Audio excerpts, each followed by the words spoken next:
Okay, very good. I'm going to go ahead and get started.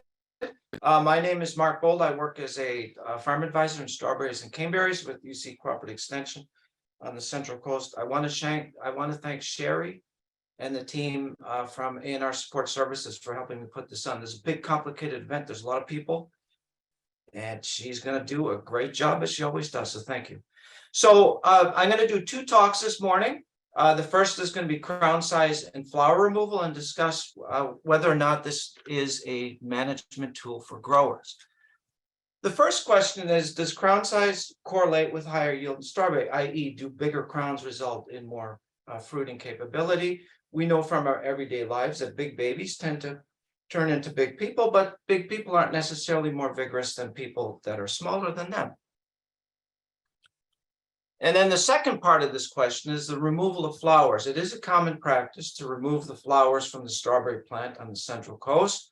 The reasons that have been shared with me for doing so is to delay the fruit production, but then also give the plant time to build up, right? Because a plant isn't then allocating resources to the flowers and subsequent fruit. Rather, it's allocating those to the plant, get a bigger plant and more fruiting capability. So, the hypothesis, this is the beginning of the slideshow, not the end. This is the hypothesis. Bigger crowns result in larger, more productive plants, and then also removing flowers in the late winter result in bigger, more productive plants later on. And then, of course, we want to look at the interaction of the two, i.e. does a big crown with the flowers removed, does that result in even more fruiting capability? So those are all the things that we're testing in this trial. So the trial was run over 2 years, 2019-20, and then 2021. I tested it with two varieties. At this point, I'm going to thank the two growers with whom I would not have been able to do this. I worked with Hank Guerrero from Wish Farms and also Rod Coda up here towards Watsonville. We don't have a research farm in this area, so I have to work with growers in their fields.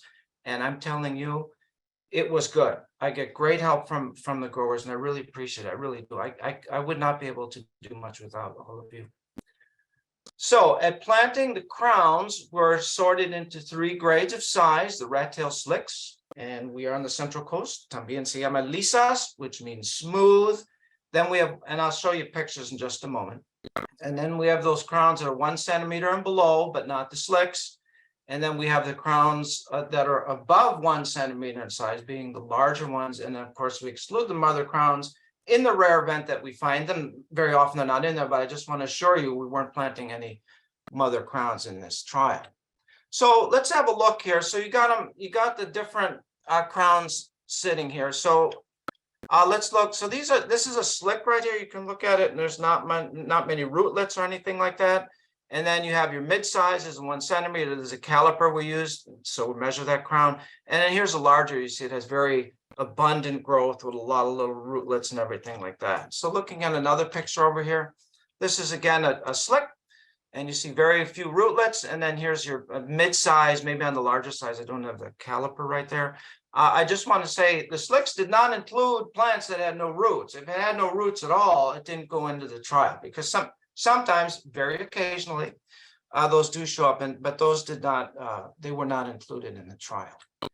So as far as the flower removal, on 2020 at the Monterey site, they were removed on 3 dates, starting in early January and ending late February. And then 2021 started a little later with the flower removal. And that began February 4 and then ended at the end of February 18th. 2020 at the Cabrillo site, again, beginning in January, started to remove the flowers, and the last removal was February 19th. And then 2021 began February, and then one time in late February, and then finally in early March. What did I do to evaluate the results here? So I did do plant diameters, and I did use a ruler to do that.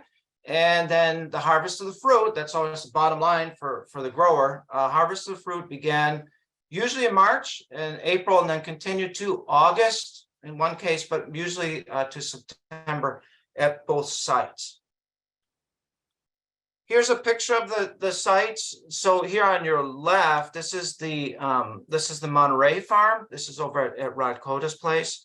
And I just want to point out, the yellow flags here, these are the slicks. This is probably late February. These are the slick plants right here. And then here's the very large crown. So you can see that the plant sizes seem to be even, right? And then looking here in 2021, again, the yellow over here. And then we have the blue, which is the large crowns over here, and then the slicks. Very similar in size. And that's probably, again, late February. Looking at the Cabrillo side, this is on the left, this is the Hilltop Ranch in Salinas. And this is now, again, your yellows. Those are the slicks. And then you have over here the larger crowns with the blue, very similar in size. I believe this is probably mid-March. And then this is a little earlier in the year in 2021. And you can, again, see there's really not much difference in the plant size. So looking at the table, all right, this is in centimeters, and you can see the column on the left, those are the different crown sizes and no flowers, flowers. And you can see that all A's all the way down. No differences in plant diameters in this case. And then let's go to the Cabrillo. And again, you look at all the different treatments that we have, and there's no differences in plant diameters all the way down. And that would concur with what you saw in the pictures. So let's now go into yield. The yield is interesting. This is Monterey 2020. If you look at, where the flowers were removed right here, here, and here, not much there because there simply wasn't any fruit to be made because it had been all removed. It takes about 4 to 5 weeks for a fruit to develop from flower. Remove the flower late February, and then March you don't have anything to pick. Where we did not remove them, well, he started to yield. But there's no difference really between any of these crown treatments. Let's go to size, where there was a fruit remaining, but we removed the flowers are very large because the plant is allocating its resources to there. But really, beyond that, when we go to April, you're not seeing any differences in size. April yield, you do see some of the effects still coming from March, but they are becoming more muted. So let's go to 2021 for Monterey. Looking again here where we removed the flowers, very little to speak of as far as yield. Oh, by the way, this is, if you don't, I want to draw your attention. This is an 8-pound boxes per acre. That's the unit that means something to us here on the Central Coast. And then so going to the April yield, again, some of the effects are still left over from the flowers being removed, but they become more muted. Let's go to Cabrillo. And again, you're seeing something similar where we removed the flowers in March. There's less, but then by April, that effect is gone. 2021, late start in 2021 for the Cabrillo. I think we saw that all across the Central Coast. And then so you see, yeah, there's differences, but there's really not a lot in the way of yield anyway. I mean, we're talking maybe 20 or 10 8-pound boxes per acre, so very low. So now let's go into something that's interesting to you as a grower. I'll break it down to first half March and June yield, and then you have July and September yield. This is for the 2020 trial. And there really are no differences. A little bit of differences in fruit size in March and June, but no differences at all in yield. You notice I'm going faster, but there's really not much going on as far as differences. That's sort of what I'm underlying here. And again, 2021, very similar. There's no differences in yield between any of the treatments, by crown, by flowers, no differences. Let's go to the totals then, and you'll see there's absolutely no differences. I do want to draw your attention to the yields here. This is Monterey. I mean, 13,000 boxes. I picked a lot of that. I got help. One of the gentlemen there on the farm came to help me, and we did a good job picking. So those are the yields, very high, but again, no differences between crown size. And so now let's go to Cabrillo, first half of the year compared to the second half of the year. Again, no differences between the treatments. And then in 2021, again, no differences between any of the treatments, either in terms of yield or size. Looking at the totals, you can see very good yield there in year one. People are going to be asking questions why I'm at 5,000 or 6,000 for Cabrillo. It started late, and then we had to discontinue in August because they needed all pickers on deck. And so we didn't capture that last month or so. But again, there's no differences between any of the treatments here. So what's the assumption here? What is our conclusion? One, total fruit yield and average fruit size, as you yourself saw, were not affected by crown size or early season flower removal. Early season fruit production is often affected by flower removal, but crown sizes are not. The crown size has really little bearing on productivity early in the season. And no, there was no interaction between crown size. The one thing I will say here, this was over 2 years, that seems like a long time, but yields are seasons are different, weather is different. And so it would be interesting to run this over time, because a tough winter in terms of heat, dryness, or wetness, or something like that may come up with differences. But this is a 2-year trial. It does present you with something to consider when thinking about crown sizes and flower removal. Okay, so the second part, I just wanted to update everyone on this work that I've been doing with Mark Denkovich from Syngenta. Mark, this is great. We've had a great relationship working together. Mark's been a super supporter of this work in Lygus with this material, and that this material really is something.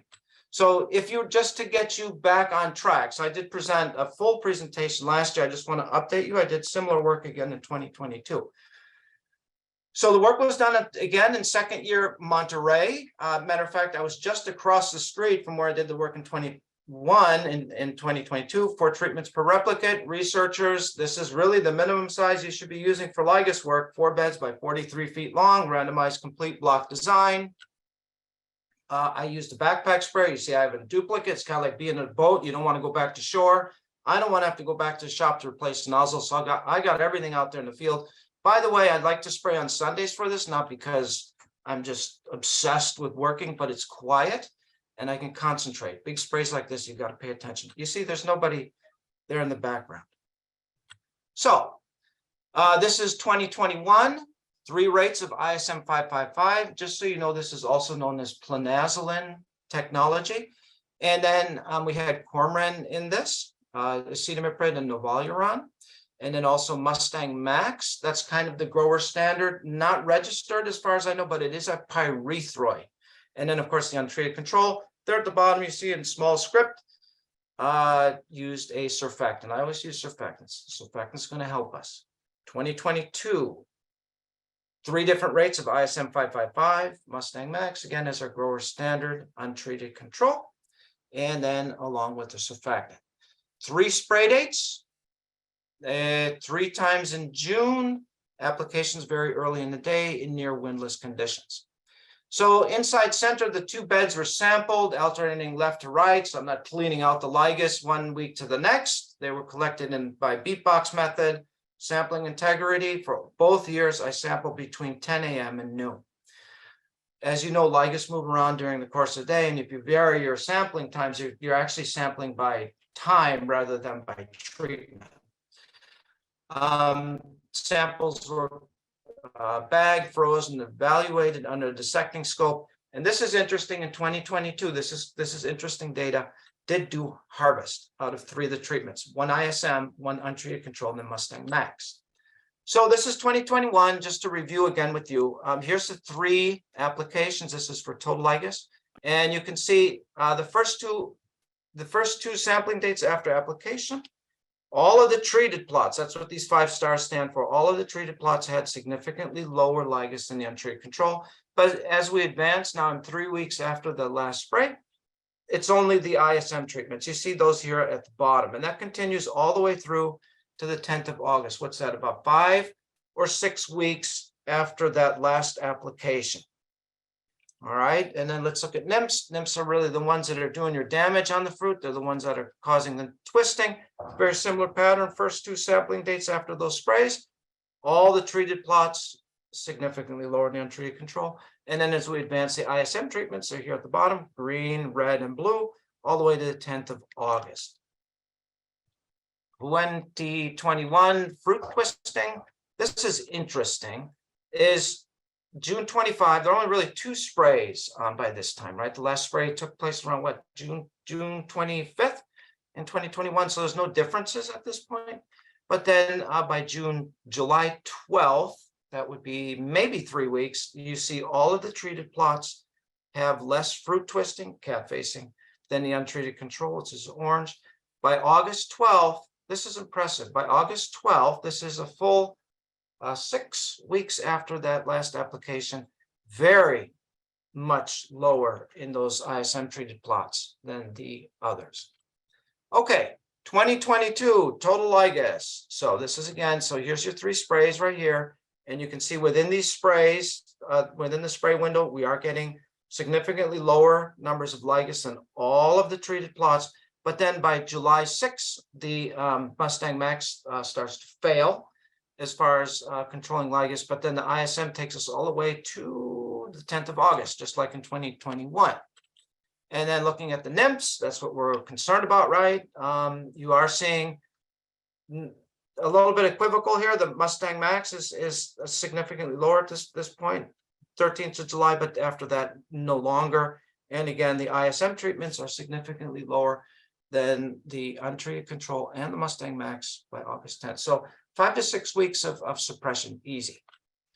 Okay, so we did do harvest. And I put the totals here in terms of 8-pound boxes. And people are, wow, that's really low, huh? This is no good. But you need to understand this is 2nd-year strawberry, and I started picking in the mid of June. Okay, so 2,600 boxes per acre where the ISM treatments were. Untreated control was significantly less, about maybe 40% of that. And then we have Mustang Max here at 1,800. Looking across by the individual pick dates, your ISM is the blue bar. So look at the blue bar, and that is consistently higher. And really by July 6th, that's the only one that's the highest. You see there's a break here. I went to visit my mother, so I didn't pick on that date. But you do see that this significantly higher yield continues all the way to August 30 with this material.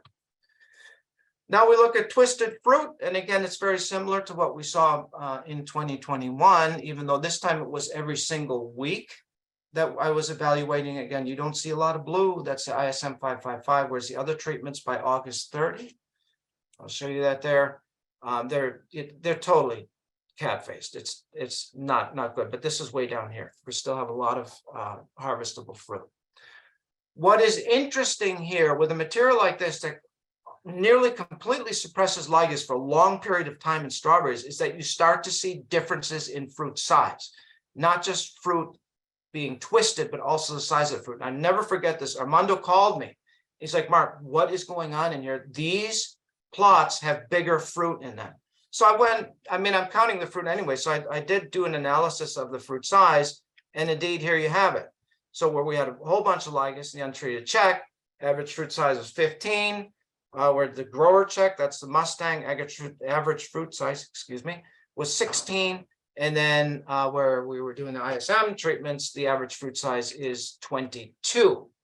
This is just a graphical representation. When we look at what it looks like in the field, and you can see here, this is the untreated control, 16 grams per fruit.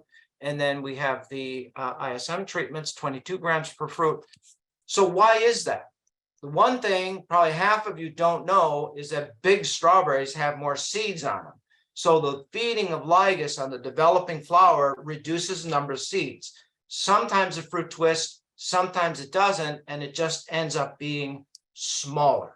So it's almost like a hidden thing that happens when we have all these ligas in there. You think, well, it's not twisting the fruit, it's fine. But the fruit is smaller.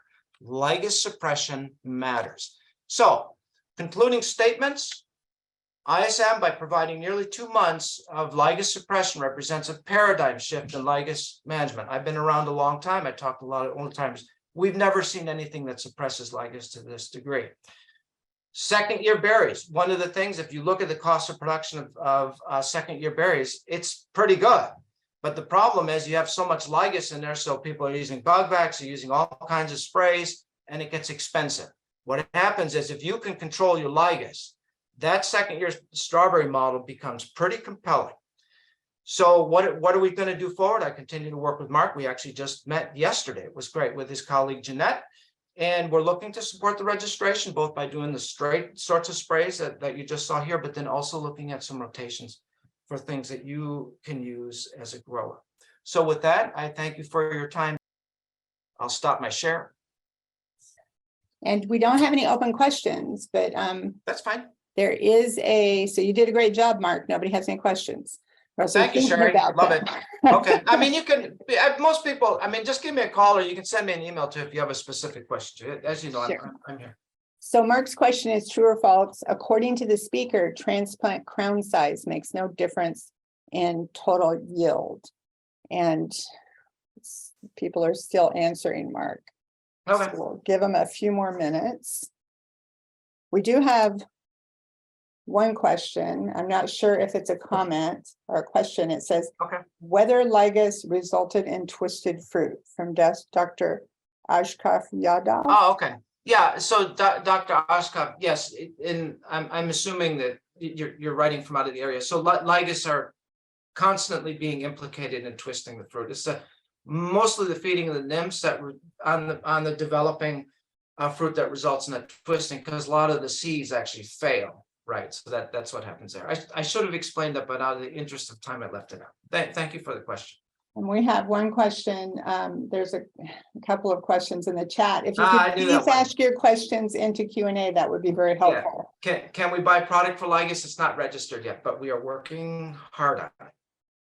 And Richard Schreibner asked from Santa Cruz, can the increase in size be due to a possible fertilizing effect of the product? That's doubtful because the fertility practices across the entire plot were the same. So yeah, and then the Lygus treatments themselves were replicated, and so that was not a variable, the fertility. Great. So we're going to end the poll and show the results now. And you Okay. can tell us, Mark, which one is correct. There's True no or difference false? according to the speaker, you notice that I'm doing that.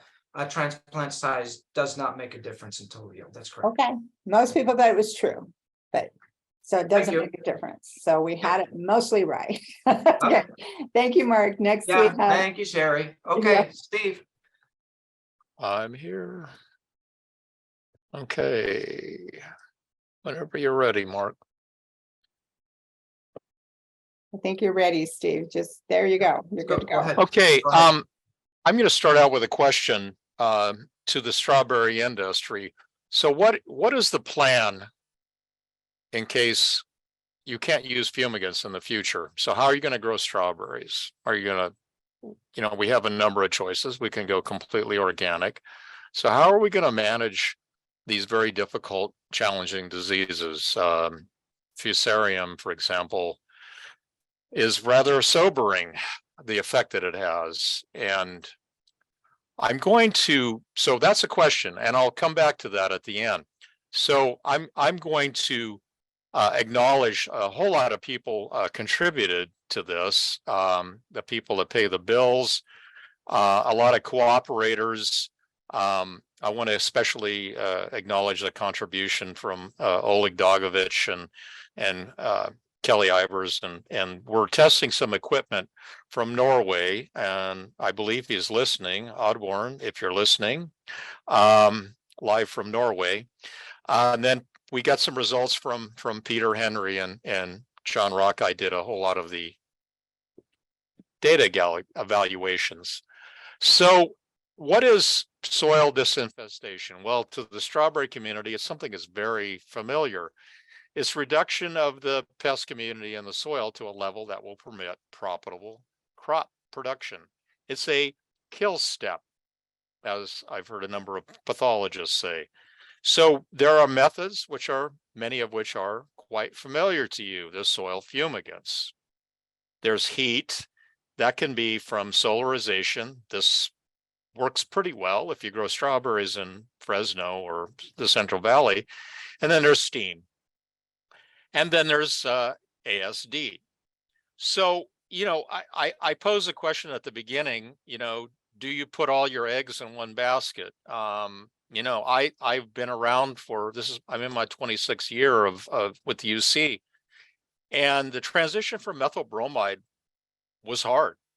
But we're still largely using chloropicrin and 1,3-D, which were invented a long, long time ago. So there's very little that's new. So do you bet on soil fumigants? So I'm going to turn on my laser pointer here. So, steam, I see a lot of potential. I think you're going to hear a number of presentations today about how to deal with diseases with genetics, which is a very good strategy. We need multiple strategies to deal with these issues because they're serious. obviously very, very serious. And engineering, which is what I spend most of my time on now, is engineering solution machines. What I like about engineering is that these are devices and pest devices, and they don't require pesticide registration as defined by US EPA. So with machinery, and steam applicators are machinery, you can do different things. You can get creative. Not to say that it's easy to do so, but you can get very, very creative. You can treat the entire field, which is quite expensive, broadcast. You can ban steam, which is what we're pursuing in vegetables right now, in lettuce and carrots, primarily for weed control, but also for disease control. And that's the machine that you see there, towed by the Case tractor. The orange machine, by the way, I forgot to point out, that's a Korean machine that we tested a few years ago. And then there's spot steaming, which we'll talk a bit about today. So basically, you're treating smaller and smaller areas. You're strategically targeting the steam where it is most needed. So how does steaming work? So you inject steam into the soil to raise the soil temperature to 158 Fahrenheit or 70 C for the folks that are in metric countries on this call. And you don't have to treat.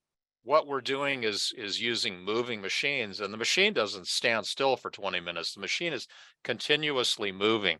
What happens is when you heat soil up to a critical temperature, it tends to cool off very slowly. And so you realize the dwell time. And then what steam does is it transfers heat from the heat source. So basically it's just a conductor.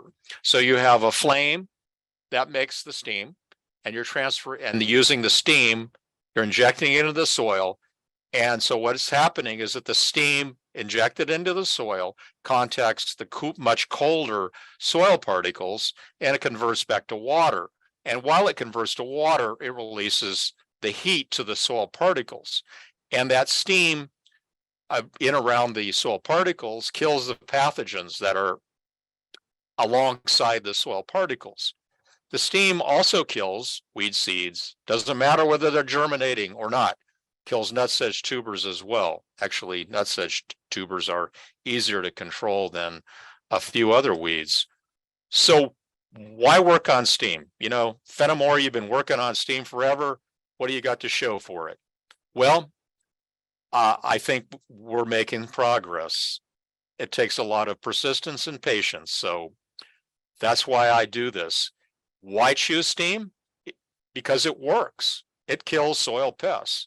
Nobody owns it. Really, a pesticide is owned by a registrant, and they can tell you yes, or they can tell you no. It's their property.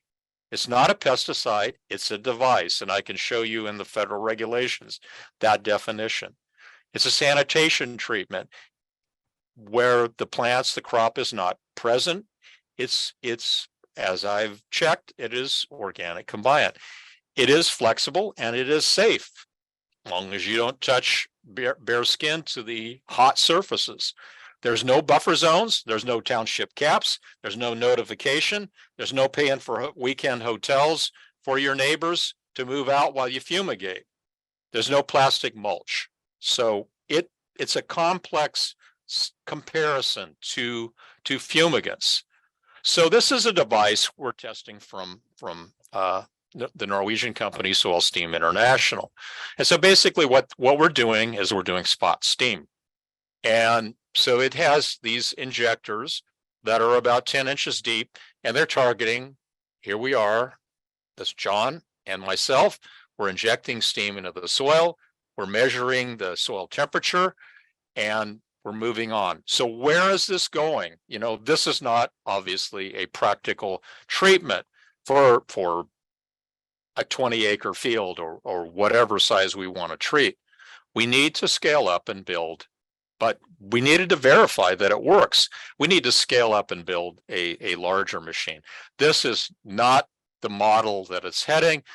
But I'm putting this in to show that this Norwegian company, Soil Steam, they're not kidding around. They're very serious about coming up with practical treatments for crops like strawberries. So and that's in Norway, which has a very short summer, and so they're working at a greenhouse in the off season. So what was our objective? So to determine if treating the plant whole with steam is adequate. Is that a big enough area? So to test a design for an autonomous spot steam applicator for strawberry beds. And so the company is Soil Steam International, and there's in a town called Sandefjord in southern Norway. They also have a Viking burial ground nearby, so it's kind of a cool place. So this is some results.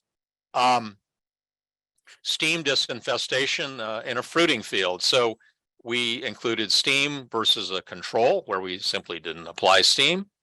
Some of these fields are organic and some of them are conventional. These are replicated trials arranged in standard statistical design. We compared soil-borne pest and weed control and fruit yield. We have trials. Most of these trials that I'm talking about we haven't gotten to fruit yield.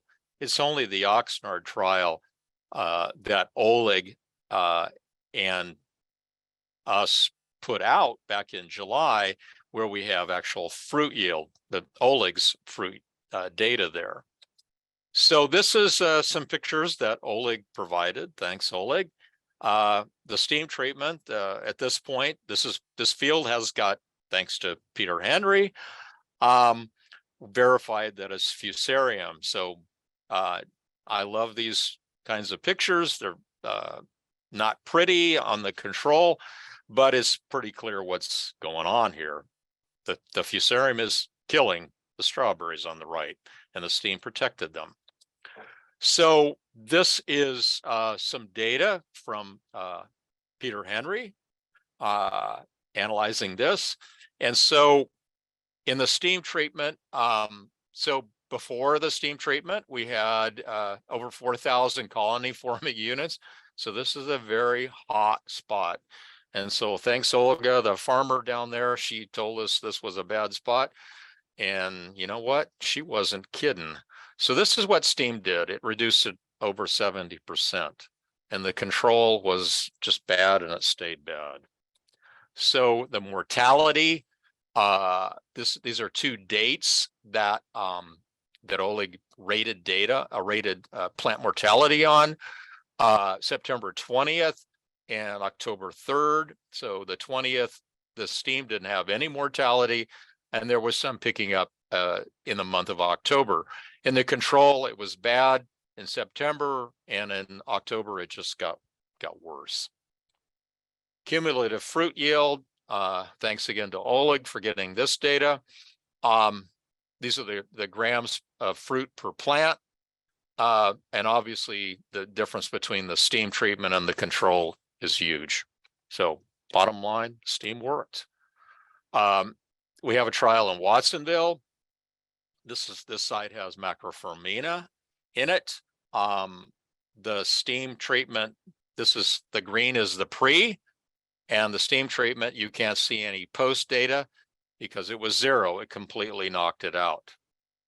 So we will take that trial into yield as we get into the fruit season here shortly. As far as weed control, this is again Oleg's data from Oxnard. The steam at this rating, steam didn't have any weeds, and the control did. So good weed control. This is another site on River Road, not too far from Salinas, not too far from where I live. And these are the number of weeds per plant holes. At the end of the season, I will convert this to number per acre, but this is where we are right now. We've had, obviously with this rain, weeds absolutely love the rain. And so we've had a banner year for weed ratings. And so a huge difference in the weed control efficacy of the steam, which is consistent with what we've seen for a very, very long time. And then at Watsonville, basically the same trend, that the steam did not provide 100% weed control, but very high level of control. Pythium, this is the pathologists and the producers are not terribly interested, but we use it because steam is very effective on Pythium. And if we do not control Pythium, then we know that we have a bad treatment. So we basically use it as an indicator of a proper treatment. And here what this is showing is that the nose steam did not control it, and the steam was 98 or 99% at these two locations. So the summary, steam was very effective in controlling weeds and Pythium. That's pretty clear. It suppressed Fusarium and Oxnard, and it suppressed Macrophromina in Watsonville. The fruit yield from the one trial that we have tested at Oxnard that we've taken to yield, it was vastly more productive in the stream treatments than the controls. And we are planning to collect yields from the Salinas and Watsonville sites during the upcoming season. So that is one potential option. Obviously, there's a lot to do with the engineering to make that a practical treatment. And that's what I'm going to say about steam. I'm going to change gears here and add it just a bit about herbicides. You guys know that I've been working on herbicides in strawberries for years. That is one place that we've had some significant benefits. So the IR4 program, they are the people that are responsible for registering minor limited acreage crops, and strawberries are about 35,000 acres, and field corn, which is a major crop, is about 90 million acres. So that gives you an idea how the agricultural chemical industry looks at the strawberry market compared to the high acreage crops. So we need help. So this product that they brought to us is the oldest herbicide, the oldest really good herbicide. It's 2,4-D. And not to get into the story, there's a lot going on in the Midwest with genetic engineering and trying to control Roundup or glyphosate resistant weeds.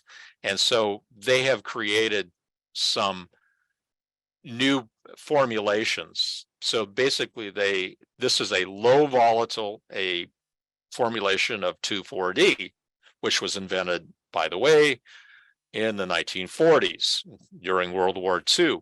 It's a hormone herbicide. It causes growth effects. The nice thing about 2,4-D is that it controls clover. It's very active on clover, so it can control some weeds that we don't have good answers to otherwise. So that's a good thing. And so we're taking advantage of a product which has been created for another market, and it looks like it looks like it's a win-win situation because it looks pretty good here. So we tested it in the 2021 season, and we're testing it again. But I'm going to talk about the data that we've already finished. And we conducted this work at the Spence farm, the USDA farm here in Salinas. So Embed Extra is a 3.8 EC from Syngenta, same company Mark mentioned earlier with the insecticide. It was tested at 2, 3, and 6 pints per acre. 2 and 3 pints are the rate that we're most interested in labeling. The 6 pint is basically just we like to have a 2x safety factor. So, what is 6 pint going to do? We're not going to be able to use it, but we want to know, does it kill, does it hurt strawberries? So we need to know that in case somebody overlaps and that sort of thing. So what we did last year in February and March, John applied these treatments on February 23rd and March 30th, and these were replicated. And what we measured was crop injury, crop vigor, basically strawberry plant size, fruit yield, and of course, weed control. So clover, which we had in the furrows. So this is a furrow treatment. It's not over the top of the strawberries. It's a directed spray. And what we saw so the non-treated is not providing any control, 0. And so Embed at 2 pints is providing pretty good weed control in the mid 80s. But when we get up to 3 pints, which is basically the good effective rate, useful effective rate, we're getting close to 100% control. And then at 6 pints, it completely killed the clover. But we're not going to use that high rate. So what are these treatments doing to the plant size, the vigor of the plants? And basically there was no difference. There's a little fall off at 6 pints and this is a directed spray, so the strawberries are not coming in contact, but that very high rate, at least we could detect a little bit of effect on the plants. So that tells us that we're doing a good job in conducting the research. And basically the same trend was true with the fruit yield. We saw, compared to the non-treated, weedens, which is grown on, they're all grown on chlorpicrin fumigated ground, so it's not disease. So basically, when we see similar yields with the Embed at 2 and 3 pints, we say, hey, those are pretty safe treatments. And there was a little bit of drop off, but it was not significant at the 6 pint rate. So this is what they look like. This is the near the end of the season. Here is the weed-free control. This is Embed at 2 pints and at 3 pints and at 6 pints on the far right. So that's what they look like. Not much difference to me, in my eye. So recommendations, Embed Extra can be safely used to control weeds in strawberries. Again, this is not a registered treatment. You can't go out and buy this for this use. What we're doing is testing it and recommending to the company, it's their property, their formulation, they need to label it. And IR4 is going to facilitate that by collecting the residues and such as that. So the 3 pint per acre rate was great. It was safe and it did not hurt the yield, and it was pretty effective for the control of clover. And so IR4 is doing their work, their good work, and they're working with a registrant to possibly, and there's no guarantee until it happens, until you see the label, but that's what's going on. So just a couple of things as close out. Fenimore is still working on steam. We're getting pretty serious, I have to say. This is a Dutch machine. We're talking with this company. They basically make a sort of a self-propelled steam applicator. We are doing this in vegetable crops, and this is I'm working with several engineers, but this is sort of a mock-up of what we're doing. We're going to have a self-propelled steam applicator with a bed shaper behind it, and we're going to ban steam in vegetable crops. And will this have use in strawberries? I don't know. That's one of the fun things about my job. We don't know exactly what's going to happen. So thank you all. I will stop this share. Back to you, Sherry. Thanks, Steve. Or- We're going to launch a poll, but there are a few questions in the Q&A. If you want to take those, I'll read the questions so everybody can see it. Hopefully you can answer. True or false, steam kills weed seed and pathogens by cooking single choice. So we'll give everybody a minute to answer that. And then we have a couple of questions. Dr. Ashfaq Yadav says, whether steam has any harmful effect on beneficial soil microorganisms present in soil. I think that's a statement, but do you have anything to add to that, Steve? Yeah. Do we want to do the poll first or the questions? Sure. Whichever way you want to go. We could, it looks like So- almost, well, go ahead. So, I think I saw, it's hard for me to keep up with all these questions. As far as the amount of acres we can treat, that's the question we want to know. We need the machine. We need the machine. We need something that can. Yeah. Well, yeah, I mean, yeah, you can say it takes a long time. How long is, what machine are you pointing to? We're scaling up. We're working on that. So it's not, I guess I would push back on that question because we're not done yet. I'll just say it like that. We are going to demonstrate our newer machine down in Yuma in 2 weeks on the 21st. The 22nd of February. So how, yeah, it takes a lot of money and a lot of time to develop new machines. So are we hurting the soil microbial community? Do you hurt it with fumigants? I point basically the recover. What I would point to is a paper that was done in steaming in Sweden on band steaming, and it did not show. It showed that the soil microbial community recovers quite quickly because, and I can point that out if you want to see the paper. I'm not making that up. Yeah. Okay, terrific. We have another question. We'll do the poll in just a minute. Based on Mark Siemens data in the desert, the soil had to be treated for quite a long time to achieve desired control of difficult pathogens like Fusarium. How long was the soil treated in the strawberry trials? Yeah, I mean, it basically any given hole is about. We were getting fairly good results depending on the dryness of the soil, between 40 and say 80 seconds, so around a minute. So is that going to be enough time? Yeah, I mean it was enough time. It looks like it's enough time so far. How do you scale that up to do a large enough machine to do it so that you can go fast enough? I want to know the answer to that question. I don't know the answer to that question. So you want me to do the poll or Sure, we can do the poll. We have one more question in there. The poll, we're going to share the results. So yeah, I mean, basically when you cook, when you cook your hamburger or your steak, you're degrading the protein. And steam is doing the same thing. It's basically cooking the pathogens. It's causing their membranes and their cells to break down, and that kills them. So it's cooking. Okay.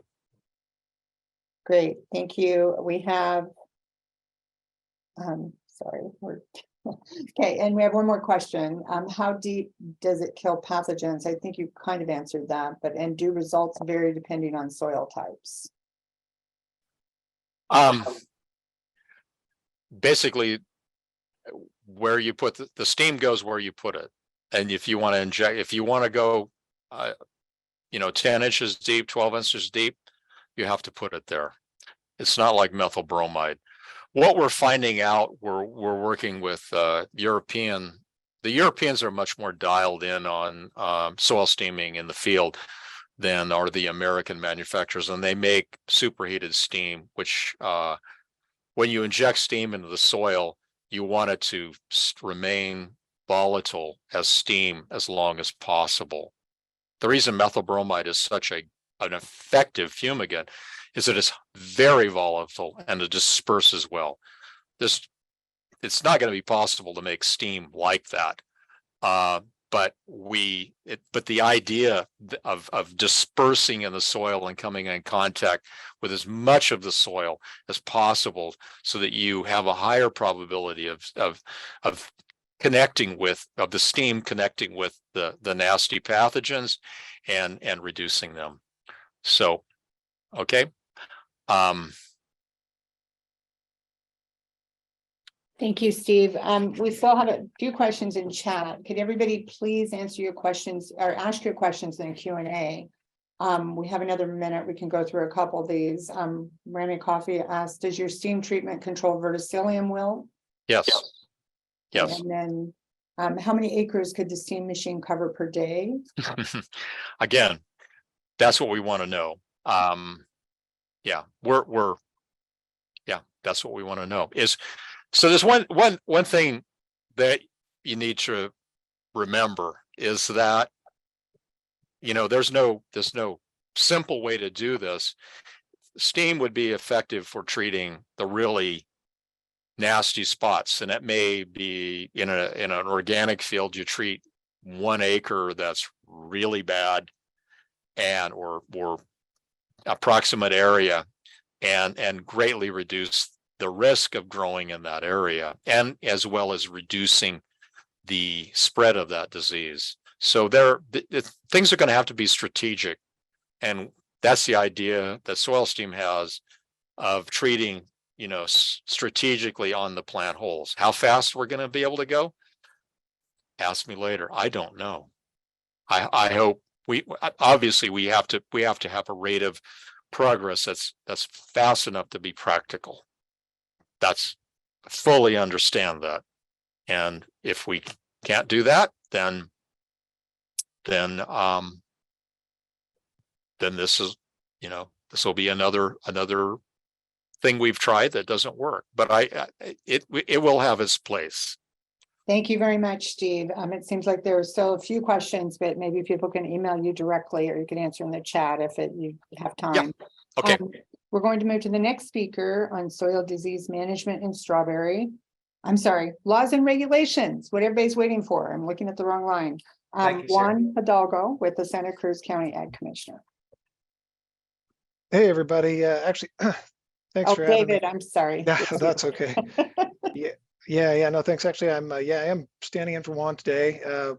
Some of you may have heard that Juan's moved over to Monterey County. He's the commissioner, new commissioner, actually just started yesterday.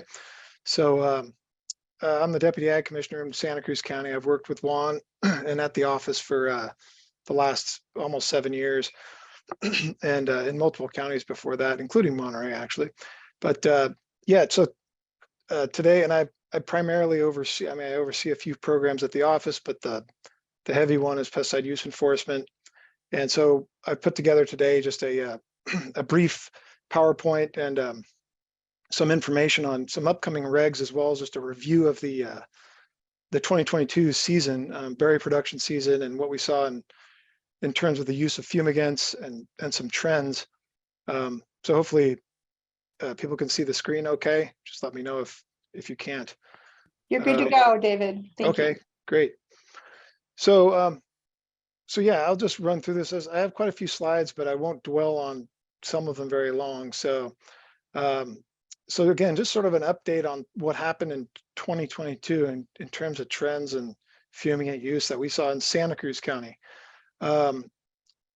So going through, our top commodities. I included in some of the statistics, not most of them, but Brussels sprouts, because there's straight 1,3-D Telone 2 product used on Brussels sprouts. But what I'm going to primarily focus on the data is the berries. But these are our top 4, crops that are in production and fumigated here in Santa Cruz County. Let's see. 1 second. Just going to turn that off so I don't lose any bandwidth here.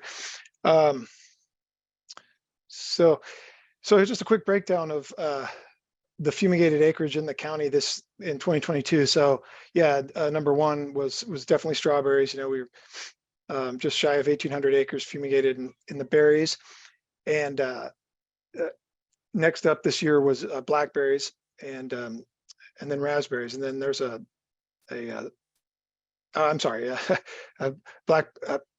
Brussels sprouts were the second fumigated. Again, that's straight 1,3-D. That's Telone product, but I just included in the data here. So here, getting into the berries for sort of a 3-year trend here. We saw, in 2020, I remember doing the presentation, and we just saw a general decline. Really the pandemic sort of shut down quite a few operations in different ways, and we saw less fumigated acreage that year for that reason. And but the trend generally, in our county is relatively the same. I mean, we've kind of hanging around this level most years. So again, 2022 we had 2,292, almost 3,000 acres fumigated in the county, or almost 2,300. And moving forward here, we also I broke down just the general use of the products, and to look at some trends there. Chlorpicrin for berries has been, the tool of choice, obviously, in a lot of the combination products that are used, the Triform 80s and the Pichlor 60s. And we see less of the metapotassium use generally, going forward. We just haven't seen a whole lot of that. And actually, the use per acre is pretty interesting. I broke that down for the year, and here you can see the trend is, it's similar, but it was kind of interesting this year. We did see a sort of a drop in pick per acre. I think it came in at 257, but average 257 pounds per acre of pick in the berries. So there's a little drop there. I mean, generally it's steady. The trend remains the same. It's, pick is the driver, and then you've got 1,3-D in these combo products again. Metapotassium, again, the acreage fumigated with that product is very low, but the rate is pretty steady, around between 250 and 300 pounds per acre. So just a quick summary again. In 2022, we had almost a total of 3,000 acres fumigated, and that includes the veggies, the Brussels sprouts with the untarped telone jobs. And we see, the drip jobs, there's a kind of a small trend upward on those. I mean, it depends on the year. This past year is sort of similar to 21 in terms of the number of drip jobs, but we do see quite a few of those, as opposed to the flat broadcast jobs. So, we're keeping an eye on that. And when it comes to drip jobs, inline fumigations, I've got a few more comments coming up here in some slides. So, those were the trends we saw 22 and the previous 2 years. Just a quick couple of slides just on things that we see a lot of years actually, and just a reminder of some of the areas where we could see improvements. The buffer zones are kind of probably the most the thing that we run into the most, which causes us issues. What we see is buffer zones that are either improperly posted or not posted, or not posted at the right intervals. We also, the issue comes up where we've got field workers or others or bystanders entering buffer zone areas. So the buffer zone, is 48 hours after the completion of the fumigation. This is probably the thing we see and we end up talking to people the most about. So communicating about the buffer zones is just kind of critical, making sure that advisors are fully aware and doing their work and monitoring, and that adjacent growers, neighbors, field workers, everyone's aware, and the field and the fumigant zones are buffer zones are properly posted so that they're very visible. This is a picture that I've used a few times, because I like this one because it's from a while back, but it's like a good innovative way to prevent people from parking in a buffer zone. This was just an area, I think it's off of Lee Road, and there's a lot of room for parking, and workers and others will tend to pull over there. I mean, even a taco truck occasionally maybe will pull over there. So the fumigating company, was proactive, and they used cones and keep out, no parking signs, and kind of kept the area clear. And so that's just a really good example of being proactive to keep people out of fumigant buffer zones. On the drip jobs, I got a few slides. The preparation of the field is really critical. And when we get out there and do pre-application site inspections, we're noting what the preparation looks like. How are the beds tarped? What's the condition of the field? And I think overall the thing I would mention is that the nature of the beast tends to be the fumigations are occurring in the fall or late summer. and into the fall. And when things get really bad, it's like early winter almost. So the weather changes and it gets wet, gets cold, and but these jobs happen this way. I mean, a lot of growers are turning over the fields and fumigating, and it's understandable. But we run into situations where there's high soil moisture, occasionally too high, or the beds haven't been really properly uh, uh, worked over, and the soil's not in the proper conditions. You see a lot of clotting, and on just about all the fumigate labels that we deal with, all the registered fumigate labels have mandatory good agricultural practices, the GAPs. And when you look at those, it really talks specifically about the soil tilth and the size of the clods, and you can't have fields that are just bursting with large clods coming through and it also won't be an effective application of the fumigant. You just won't get the same kind of infiltration of the product, is certainly my understanding. And I think Mark has commented on that before. And so you just don't want to have that out there. Another couple of photos, which is just not pointing out any specific fields. These are just things that we saw. Yeah, a breakdown in a tarp bed where it wasn't addressed. So this becomes an untarped fumigation on this bed row. It just wasn't a good looking situation out there. Again, this is not a good scene. And this is like a low part of a field where the rest of it was basically okay, but it just was so wet at this time of the season. And when they did the job, it was wet. And so you even saw some partial bed collapse at the edges there. Again, this is just, not stuff we want to see. And when we do any pre-sites or an application inspection where something's coming up where, it looks like the job is, there hasn't been preparation, it's not meeting the GAP requirements on labels, or needless to say, if we're doing an application inspection, there's a problem. And these are going to result in violations for the applicator, the grower, at least considered violations. And so, these are things that we take very seriously, particularly in areas with proximity to, adjacent growers, neighborhoods, schools, any communities. So just transitioning here, that was kind of a summary of the fumigation season 2022. Overall, though, it did go fairly well. We had some early rains at the end of the season, and that's where some things got a little dicey for the late jobs. But transitioning briefly here into a couple of things I wanted to cover too, as part of this was a lot of you might have already heard about this, but the state through DPR is going to be implementing a statewide pesticide notification system. And as I say, they're going to be. It's not potentially going to happen. It is going to happen, and it's just a matter of when the thing finally rolls out. But Santa Cruz County took part this past season in a pilot program. We were one of 4 counties to do it. I'll go over that in just a second. But the notification system, the pesticide notification system that the state is proposing and rolling out is really, you can read a lot about what their the other talking points and the focus group discussions they had on it. It's all on DPR's website. But the basic things is the transparency. It's you want to be more transparent with community members that may be living close to agricultural areas, improving information access, and of course equity.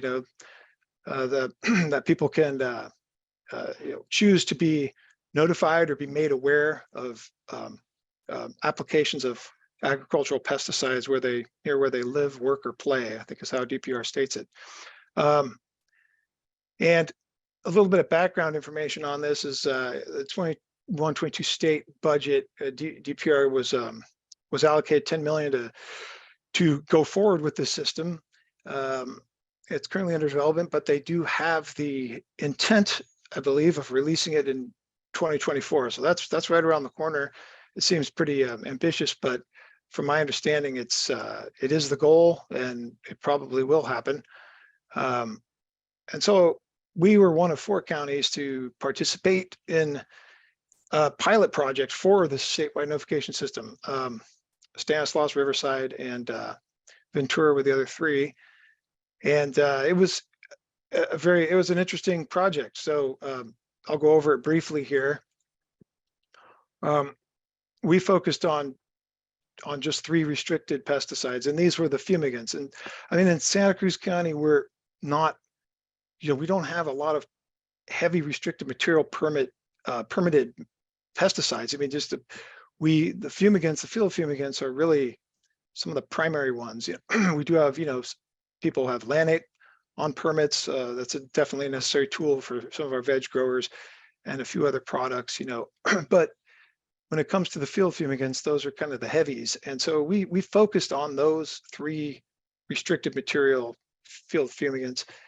And we, and these of course all require notice of intent as part of the restricted material permit process.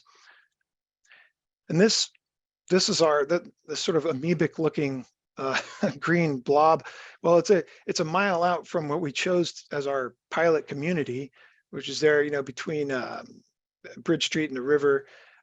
It's a senior community. It's actually one of a few. They're kind of homeowner associations there that are in that area. And so this is just our sort of map that shows, we didn't go back into the city, but going outward of a mile, this was our notification limit. So we went a mile out. And of course, we didn't go into Monterey County. We stayed in ours. So we cut out the river here. And so here's the community, and in a mile out, if there is a conventional grower who's going to fumigate with either of those 3 pesticides, we get the NOI, and these people, if they signed up for the notice, would get the notification. And I'll go through how that kind of happened. Oops, sorry. Okay, there we go. Well, so we worked with our IT guys too at the county, and we created a link through our website in both English and Spanish to get on and get information about the pilot project. And what we did, we actually did 2 things. We used an app that DPR has already been developed, and they've actually done quite a good job. So when we started the meetings with them about the notification pilot, they kind of alerted us the fact that their IT folks had got this app underway, and it was really pretty well developed and it worked well. So we didn't reinvent the wheel on like how to notify the people in the community that signed up. We utilized DPR's app, and they tailored it a little bit for our use as well, which was really helpful. But we also took the step of simply posting on this notification webpage, like sort of a running PDF spreadsheet of the jobs that occurred in the area.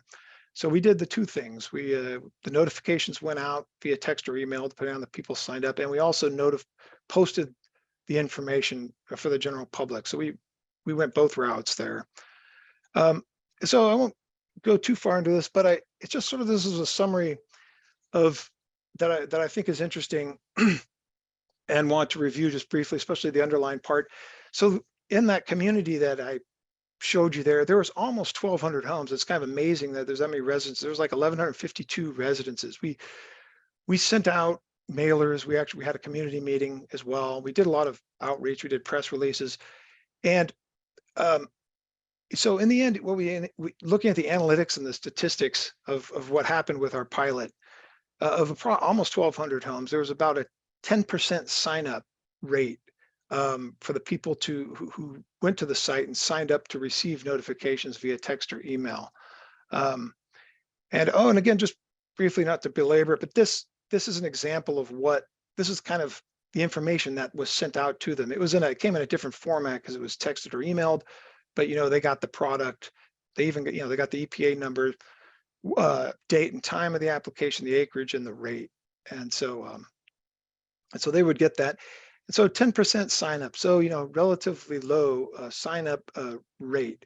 But we had some good feedback from those that did sign up. And some of those things, included some constructive criticism and some other comments. But one of the primary things people asked for was site specificity. So rather than just, knowing that there's going to be this application within a mile of where their residence is, they they want to know where the site is. In our follow-up meetings with DPR, it sounds like from all the pilot counties, DPR heard that a lot. So how they take that into account as they finish developing the system will be interesting. Including site specificity generates a number of potential issues, good and bad. I guess you guys can all think, imagine some of them. So if someone's notified of a pesticide application and they actually get a map of the site. So that's one thing that we heard a lot. We also, generally kind of heard that they came across as warnings. People, there was this feeling of sort of quote unquote panic, or, what do we do? DPR in putting out the information on this system, I think they have done a fairly good job. But the idea is like, this is transparency and notification. This isn't a warning. It's not to create panic or unrest in communities that may be near agricultural areas, but that is how some people took it. So we talked a lot to people on the phone, and we had a separate email for that as well. Oops. Well, anyway, I should move on to the next topic here anyway, but that was the outcome of the pilot. It went well. Overall for that area on the field fumigants, we actually only end up sending 31 notifications total went out. And I signed up as a sort of a mock user, so I got all the notifications. And generally there were a few hiccups, but the app worked, the notifications went out, and so it was a fairly impressive app that DPR has created, and it did work well. So transitioning here to just a couple additional updates on in pesticide regulatory world. There are some changes to there are going to be some regulatory changes coming down from DPR on the use of 1,3-D. A lot of you may be familiar with the direction this is kind of going. So they noticed the changes a couple of months ago. Finally, there's been some public comment period. From my understanding, they received a lot of public comments, and that may generate some potential significant changes in the way they're drafting the rules. So it would go out again for another comment period, potentially another 30 to 45 day comment period. So we'll see. But the regulations would basically add some restrictions to the use of 1,3-D. So they would expand and increase potentially the setbacks, and they're keeping the term setbacks rather than buffer zones, but setbacks from occupied structures. They would limit the rates and acreage, require minimum soil moisture levels, restrict application methods, and include stringent use requirements between November and February due to the weather conditions. It's already right now in the month of December, you can't apply 1,3-D. But this would just expand on that sort of wintry restriction. And so these regulations are there to address both the potential cancer and acute health risks to non-occupational residential bystanders from the use of 1,3-D. And this is based on the target established by DPR. This is DPR's target. You're using, of course, you're probably all familiar that OEHA, the Health Administration for the state also has a target as well, but DPR is, focusing on their regulatory target for 1,3-D. So, and that you can definitely read a lot of the gory details on that on DPR's website, or contact our office. I can fill you in more on some of those details. And then just while I have some time, one fairly significant thing coming down the pike here, well, it's already in effect for the most part, is changes to the CNT, so the certification and training for pesticide applicators. The primary thing I wanted to talk about is the changes to the private applicator certification system, but there are also some changes to commercial applicator licensing and certification. So the QALs, QACs. There's going to be just some sort of juggling and changing of the categories. So there's going to be a new soil fumigation category that will be L, and eliminating these subcategories. So this is kind of the idea, is they're doing away with subcategories and expanding what the categories cover. So this is like, as of January 24, these things will be primarily in effect. But there is some, and I'll go over quickly here, the way that the private applicator certification thing is rolling out is over time a bit. So it's not all coming in one big fell swoop. But there'll be new exams for the new categories as of January 1 for commercial applicators. And so the one of the bigger things, of course, for our county and for growers who are obtaining private applicator certifications, there's going to be some changes there. There's going to be, the biggest thing is a new exam. So they reworked the exam. There's UCANR put out a really good new manual. It was always that old brown manual. Now it's a nice manual with a lot of great information. This is the new study manual for the private applicators to use. And there's going to be a new subcategory on borough fumigants, and I'll talk about that in a second. But it's kind of rolling in. So people who are expiring over the course of the next couple of years, they're still okay with their private applicator cert. But once they need to renew, they're going to have to take the new exam. CE credit, won't be able to be used. So as soon as you've taken the new exam, then CE credit is all back into effect, and that hasn't changed. It's still, the 6 hours over the 3-year period of the validity of the cert. Another fairly significant change is that there is actually going to be a little subcategory for private applicators, and that's for the use of borough fumigants. Primarily lumenphosphide is what comes to mind. So for the use of that, there's actually going to be like an addendum exam that needs to be passed and taken, and then that will be shown on the private applicator cert. So this thing goes into effect as of January 24, and if someone's going to have aluminum phosphide, let's say on their permit, on the restricted material permit, they're going to need to have this thing done, regardless of the expiration of your current PAC. You're going to need to have that subcategory of borough fumigants completed if you're going to want to keep purchasing and using the product. Lastly, and this is just sort of this just more of a hanger-on thing that they just finally did away with this householder part of the definition of private applicator, which really is, I'm glad they finally fixed that. So householder activities do not qualify as a private applicator certificate. So they finally fixed up that section. And so we've got the new exam at the office. We've got copies of the study guide for brief review in the office, but the best thing to do is to purchase that guide through UCANR, and then talk to your commissioner's office about signing up for the exam and going forward from there. And that's the end there. Hopefully I'm on time. Thank you, David. We're pretty close. We have a couple of minutes, but Okay. Marietta is going to show the poll, and we're going to give Alrighty. everybody a chance to answer that. The question was, DPR is updating regulations and use requirements for which of the following restricted use field fumigants? And I will let you read those if you'd like, David. I probably will mispronounce them. Oh, sure. Yes. DPR is updating regulations and use requirements for which of the following restricted use field fumigants? 1,3-dichloropropane, I should say 1,3-dichloropropane, I'm sorry, 1,3-D, or metampotassium, the MITC products, chloropicrin, or none of these. Which of those is DPR updating the regulations and use requirements for? Excellent. It looks like there's still people answering. And I just want to let everybody know, don't worry if you don't get a chance to answer this. These poll questions are to help you pass the final exam to receive continuing education. We don't have to check them, but it's helpful for you to answer them. So it looks like it's starting to slow down a bit.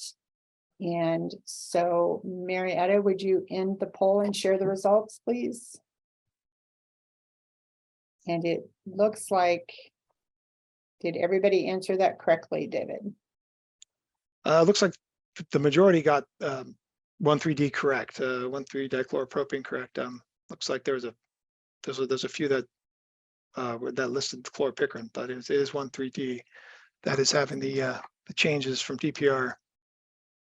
And David, since we're a little short on time, if you don't mind going to the Q&A and answering the few questions that you have in Sure. there about from Daniel Hurt, I believe, on Yeah, let me that think. would be helpful. And Sure. then everybody can see your answers. Oh, okay, great. Yeah, Great. yeah, I'll do that. Thank you very much, David. Thank- And if you'll stop your share, next Yep. we have Joji Muramoto with UCCE Santa Cruz County speaking on soil disease management in strawberry. Joji, are you ready? All right. Well, good morning, everyone. My name is Joji Muramoto. I'm going to talk about soil-borne disease management in organic strawberries. So the program has actually wrong title. Organic has to be there. So I'm not going to talk about fumigant, but non-fumigant alternatives, okay? Here's the outline of my talk. First, I'm going to talk about 3 common lethal soil-borne diseases in California strawberries and needs for diagnostics.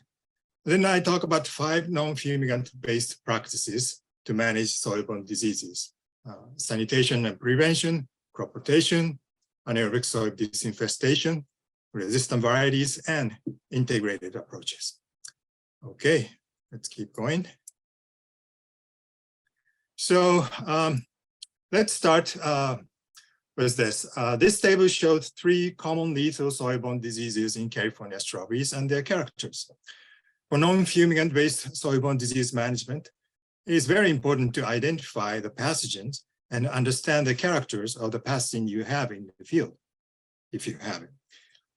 Vertium wilt caused by Vertium diarrhea, top one, is a classic soil-borne disease in strawberries in California.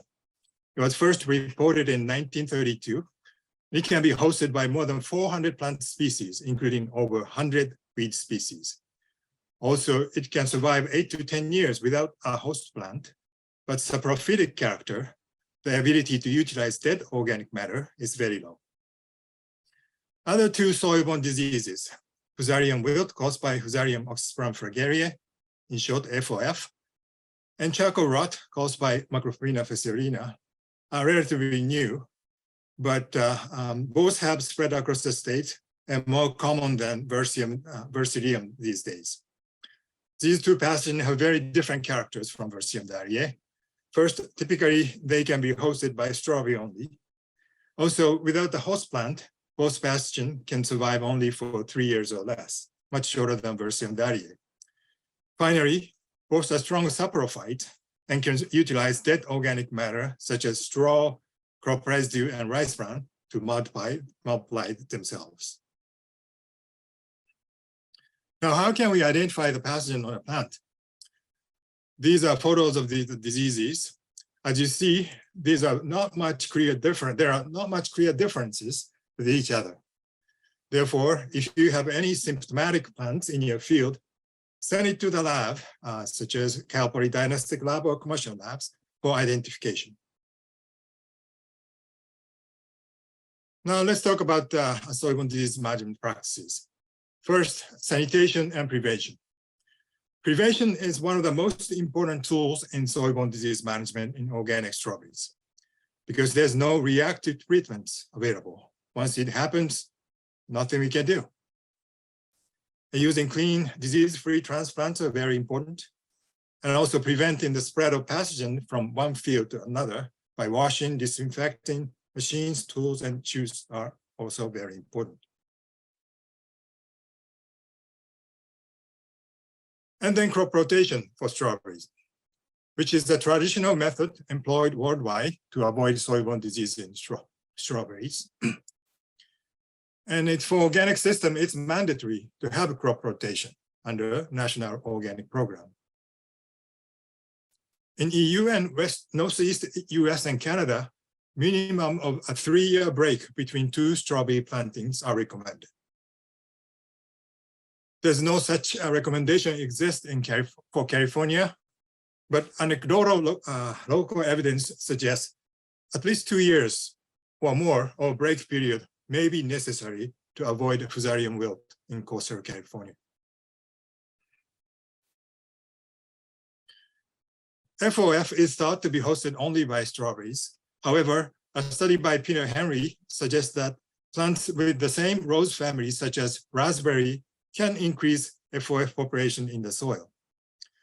In this experiment, the soil was inoculated with FOF, then different crops from grown for 6 weeks, till then, left for 6 months, and FOF population in the soil measured. Each bar is percent of FOF population remained after 6 months. He found that vegetables tested were weak host, whereas strawberries and raspberries were symptomatic reservoir host. Therefore, it is good to avoid rose family plants as rotational crops of strawberries. All annual vegetable crops and wheats were weak hosts for FOF, and planting these crops is likely to lead to a net reduction in inoculum. Asian studies suggest Fusarium wilt can be suppressed by planting allium crops, such as onions, leeks, and garlics. So we tested this approach in California's post-strawberry system for the last couple of years. And the mechanism has been suggested, biological mechanism has been suggested as well. In our research, we've been trying onion as a rotational crop and onion as a cover crop. And then we also tested co-planting strawberry and bunching onion. And I'm going to show you the result of the first year. In this experiment in the greenhouse pot trial at USDA Salinas Station, we planted a different allium crops, bunching onion, leek, red onion, and strawberries and wheat as a control, and fallow plot. And grew for 2 to 3 months, and see the effect of growing those plants on Fusarium oxysporum population in the soil. As you see, it reduced a little bit compared to fallow plots, but effect is very similar to other plots. So we didn't find any active suppression effect of planting allium crops.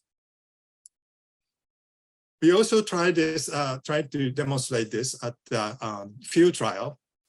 This is a field trial at UC Santa Cruz. Fusarium population was like 50 CFU per gram, so much lower. And the onion was harvested previous year and grew wheat. White bar is no onions, and the dark one is the onion, and the dot one is wheat. So we grew wheat after onion winter and incorporated wheat, and then grew onions and incorporate onions. So we're trying to see the effect of growing onion and incorporation of onion. But we didn't see any, again, positive suppressive effect. Another trial, much higher baseline Fusarium population. And again, we grew onions, but again, we didn't find suppressive effect. Well, it didn't increase, but it didn't suppress, and red and by yellow onion. We also co-planted with bunching onion and strawberries. Grower definitely learned how to grow bunching onions, and they can grow it. And they actually needed harvest every month or so. But unfortunately, it didn't suppress the soil strawberry disease. And we might try another allium crop, such as Chinese chive, before giving up this approach. And also we are repeating this pot trial for the second year. So I'll keep you posted. Other studies suggest we also examine the effect of wheat, certain variety of wheat, in terms of suppressing Macrophyllina disease, charcoal rot. Studies suggest that planting those specific wheat can suppress charcoal rot symptoms. In this experiment, pot experiments, we examined the effect of growing wheat on Macrophyllina population in the soil. And we compare with other crops such as broccoli, lettuce, onion, the strawberry, and the fallow plot. Again, we didn't find the reduction of the population in this case.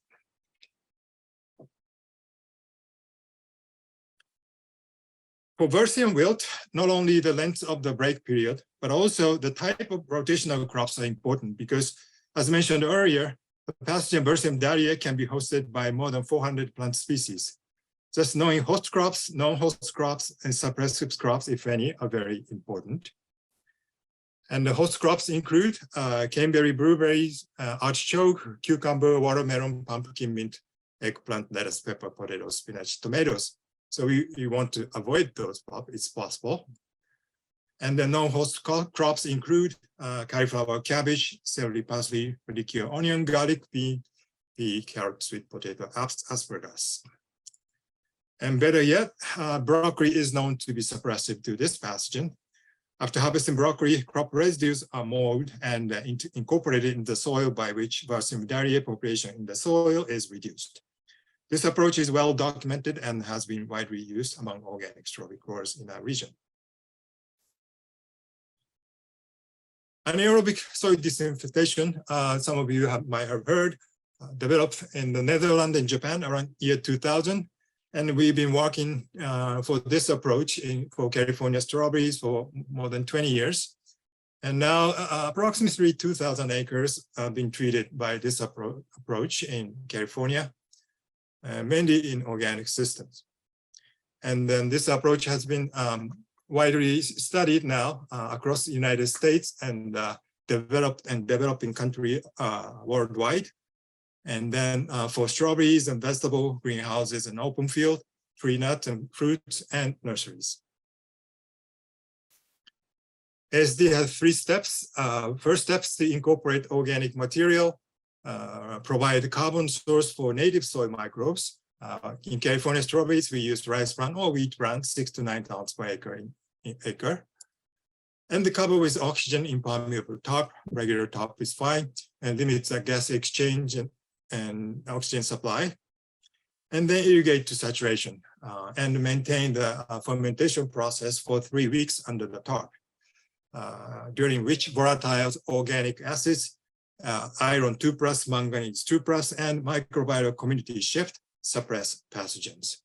Picture shows the open field application of ASD in California strawberries and high tunnel application, a small scale application in Pennsylvania.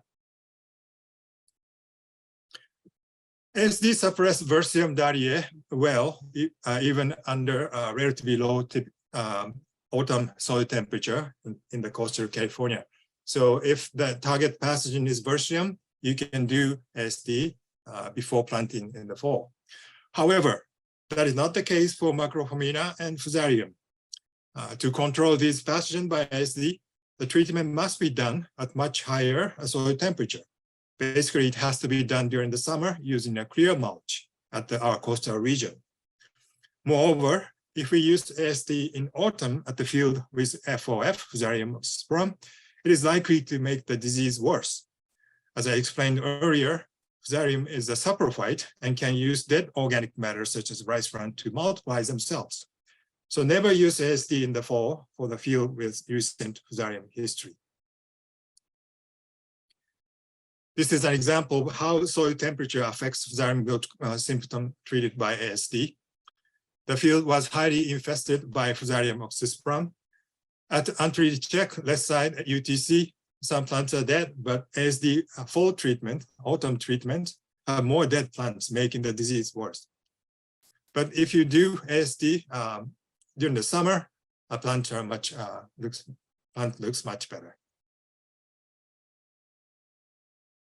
I showed this figure before, but we examined the effect of different crops on Macropomena. We didn't even summit crop didn't reduce the population, but we use those crop residue as a carbon source for ASD, and we created with without ASD treatment after growing those different crops. And as you see there, ASD actually almost completely eliminated Macropomena in the soil. This is just a part experiment, but we are repeating this. We repeated this experiment, and we are analyzing data right now. And Peter Henry is doing field scale trial for ASD on Macropomena as well, and Summit wheat as well, and then showing some promising result. But so please stay tuned for that. The last yet powerful practice is use of genetic resistance. This figure by Holmes et al.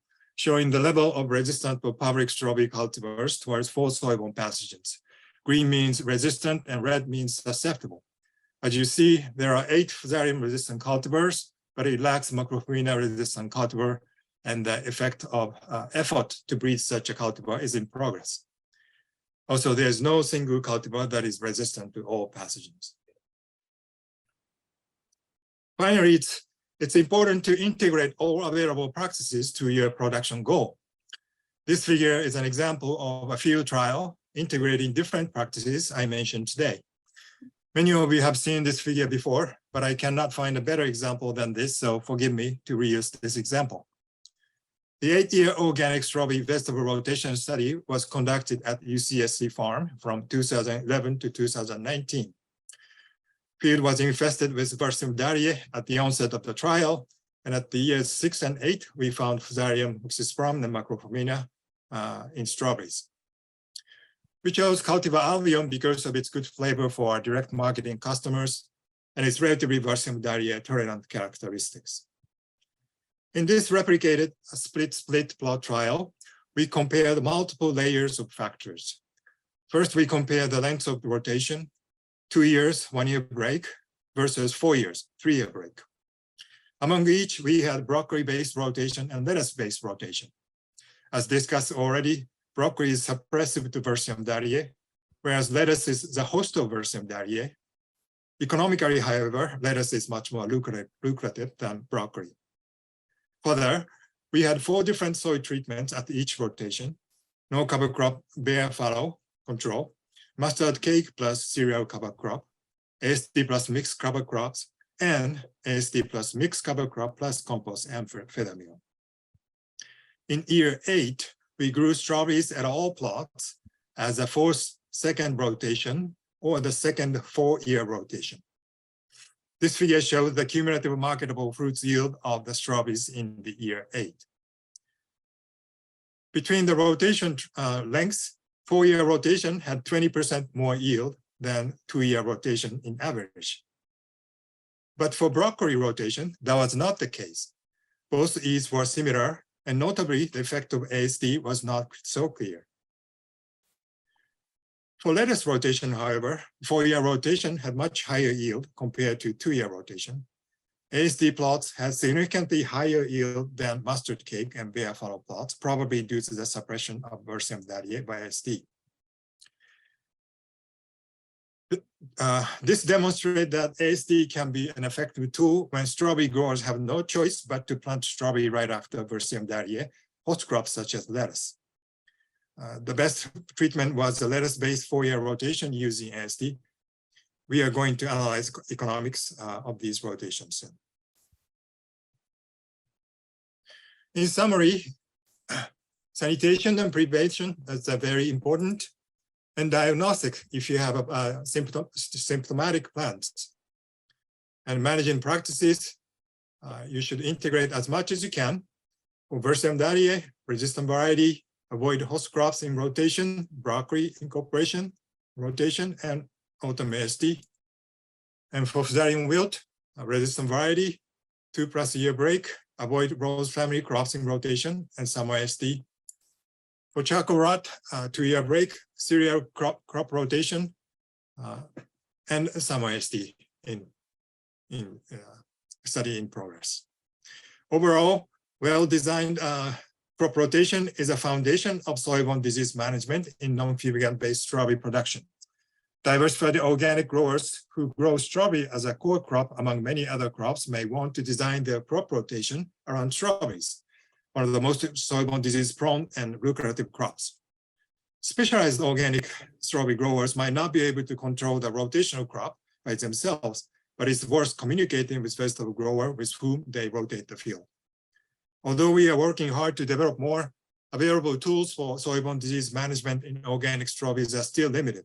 Therefore, integration is a key in soil-borne disease management in organic strawberries. I thank our funding agency and collaborator Peter Henry, Polly Goldman at USDA, and Clara Chin, Zabara Dariwan, Gian Perez, Carol Shannon at UCSC, and Miguel and Irene Ramos at Ramos Farm, Mike Stranglini, Rob Papani at the Trical, Mark Boda, Barry Peltz at UCC, and students and volunteers at the lab, my lab at UC Santa Cruz. With that, I'd be happy to answer any questions. Thank you very much. Thank you, Joji. So we're going to show the poll first. Marietta, can you show that? So true or false? The best soil-borne disease management strategy in organic strawberries is integrating multiple available practices such as basic sanitation, use of clean plants, disease identification, crop rotation, use of resistant varieties, and anaerobic soil disinfestation, ASD, optimized for your goals and sites. So we have nearly enough, but not quite there. Let me check to see. If you have any questions for Joji, please put them in the Q&A. It looks like starting to slow down a little. Most people think it's true. And Marietta, can you end the poll and share the results? Thank you. So is it true, Joji? Yes. Yeah. Okay, great. Thank you very much. Everybody did a good job. Thank you very much. All right, and next we're going to move on to updates on Fusarium wilt research, aerial dispersal, and new races. And Peter Henry with the USDA and Salinas will be presenting on that. Take it away, Peter. Your screen looks great. Go ahead. Great. Thank you so much. This presentation is going to bring you up to speed on a couple new discoveries that my lab has made in the past year. Two new things that we did not know about Fusarium wilt before this past season. And the first is that there is a much greater potential for airborne dispersal of this pathogen than we've ever realized. So we've always known that this pathogen, it's soil-borne, and if soil particles are blown in a severe storm, that those could spread the pathogen maybe across the street or from field to field. But this new research is about a little bit longer distance potential for aerial dispersal. And we've also discovered resistance-breaking strains, also called FOF race 2. We discovered those this year in Oxnard. And so this presentation will bring you up to speed on both of these topics. So I'm showing you a slide that is from a presentation I gave a few years ago to a plant pathology class, and it says that there are no signs of Fusarium wilt, which has a very specific meaning to plant pathologists. To a plant pathologist, a sign of a pathogen is seeing the pathogen itself. So if there's a mushroom that's killing a tree, the mushroom is the pathogen and you're seeing it. That would be a sign. Whereas a symptom is just the effect that that pathogen is having on the plant. So you're just seeing the plant and the symptoms of the pathogen through the plant. And this was common knowledge. And I believe this as well, that you couldn't ever see the pathogen, the Fusarium wilt pathogen. But that changed this year. And what you're looking at here in the middle is a peduncle, the fruit-bearing structure of a strawberry plant. And most of the peduncle is brown or black, and because this is dead tissue, but you're also seeing some little dots, orange colored, peach or orange colored dots, some of which are dense in some areas. These dots I have seen on Fusarium wilted plants for a number of years, but when you look at a dead strawberry plant, there's all kinds of fungal growth, green, blue, brown, peach. So I didn't think too much of it. And it wasn't really until the past few years of going to a lot of different fields that both had and did not have Fusarium wilt that I started to see this was not just a symptom of a dead plant, but just of a Fusarium wilted plant.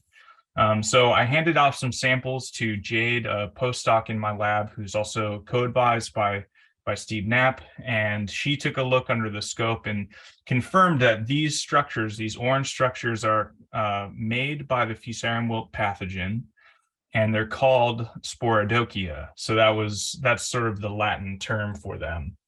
And once we confirmed that they were the Fusarium wilt that they were made by the Fusarium wilt pathogen, we looked for them in other fields and visited a total of 24 Fusarium wilt afflicted fields between August and September in the last season in the Watsonville Salinas area, and found these at most of them. And it wasn't hard to find them. Once I knew what I was looking for, it was very easy to find plants. You didn't have to look through dozens and dozens of plants to find these Sporodokia. Most plants had some, and they could cover a large amount of tissue as well. So this graph that just appeared on the left shows the Sporodokia length on the y-axis, and then the x-axis shows different tissue types.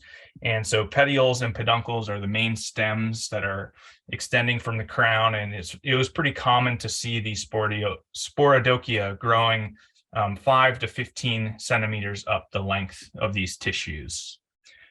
Here are some more images that are at a higher magnification, and you can see that, you know, they start as these little pinprick dots on the plant and then swell from there. When there are a lot of them close together, they can coalesce into a larger mass of spore-producing fungal growth. And when you zoom in even further, you can see that they're not gelatinous, and instead they are hairy or fuzzy or wispy in appearance, with these fragile tendrils that are hanging out. Those would be spores. These tendrils would be spores, ready to be blown away by the wind and observed under a microscope, a compound scope. You can see that the spores are very abundant, and Jade took single spored colonies from these slides, and for every single sample, we confirmed that it was indeed F.O. frugariae making these spores.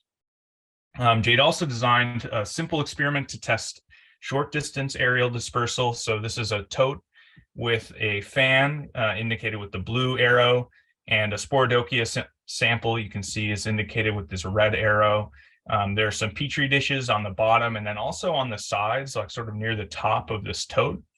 The fan blew air at about 8.8 kilometers per hour.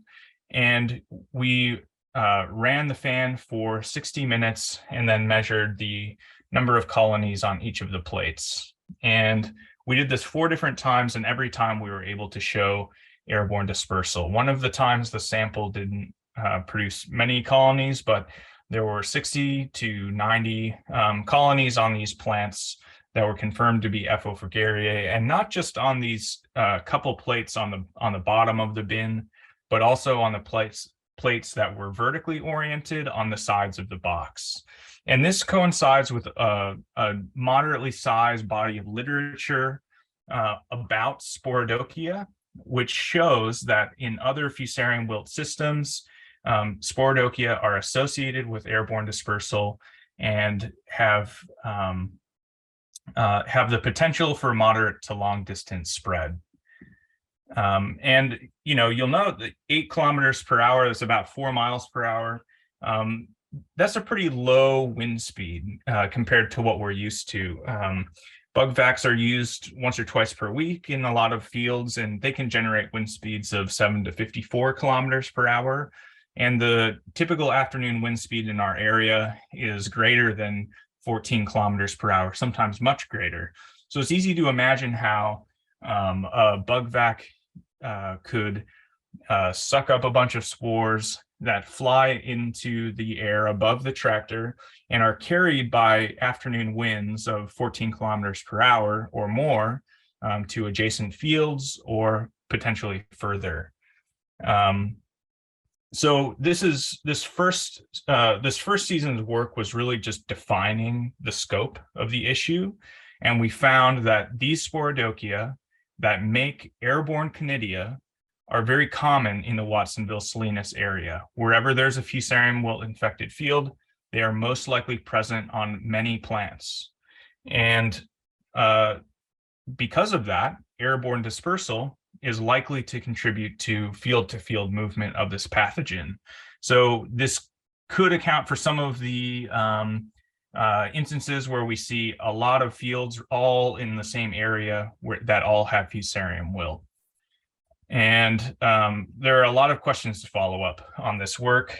First, we want to know if these airborne spores can cause disease. Can they initiate an infection on the foliage? Maybe that moves down into the crown.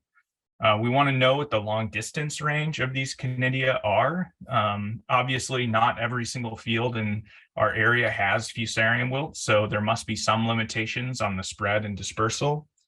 And we also want to know if they can impact the efficacy of fumigation. So on the right, you're looking at a picture of a broadcast fumigated field. The tarp will at some point be cut and the soil will be bare. And the soil will remain bare for a period of days or weeks between tarp cutting and listing and covering the bed with new plastic. And during that time, if there's an adjacent field, maybe that's upwind, that has a lot of Fusarium wilt and a lot of Sporodokia, those spores can be blowing onto this sterilized soil and colonize it very effectively, because there's less competition because it's just been fumigated. And so even though the fumigation job may have been very effective at disinfesting the soil, there still could be high disease severity in the next season. And so we've seen that a number of times where broadcast fumigation is failing. And I think that these airborne spores may account for some of those failures. So that's the first discovery. And now we'll talk about resistance breaking strains. And we know that genetic resistance is a very effective tool for managing Fusarium wilt in our area. These are the aggregated results from the last 2 years of disease surveys. On the left, the bar indicates a resistant variety, and on the right, it's a susceptible variety. And the proportion, or the number of Fusarium wilt race 1 infected cases is indicated with a yellow part of the bar. And so from the last 2 years of surveys, we have found that Fusarium wilt is the most common disease on susceptible varieties, and it is not found on resistant varieties. There's no yield loss, there's no disease on it with the resistant variety in a Fusarium wilt infested field.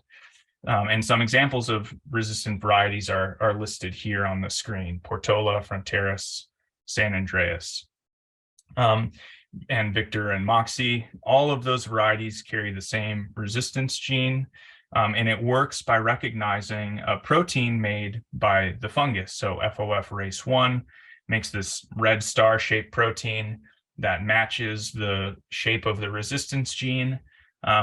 It will be recognized, defenses raised, the plant remains healthy.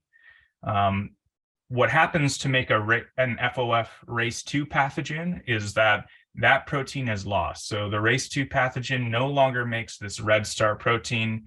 It's not recognized by the plant, and it can cause disease. And plant pathologists call this a gene for gene interaction. So with that in mind, I'm showing you a photo of what I'm calling Ranch X.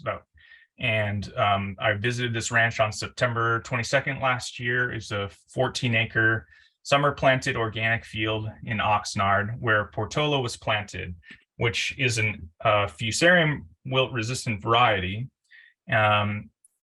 There was high disease severity, but because the variety was resistant, I suspected that Macrophamina was causing the issues. But when I was there, I was concerned by seeing this symptom that I frequently associate with Fusarium, where you have asymmetrical leaf development, especially where one leaflet is highly chlorotic and the others develop normally or almost normally.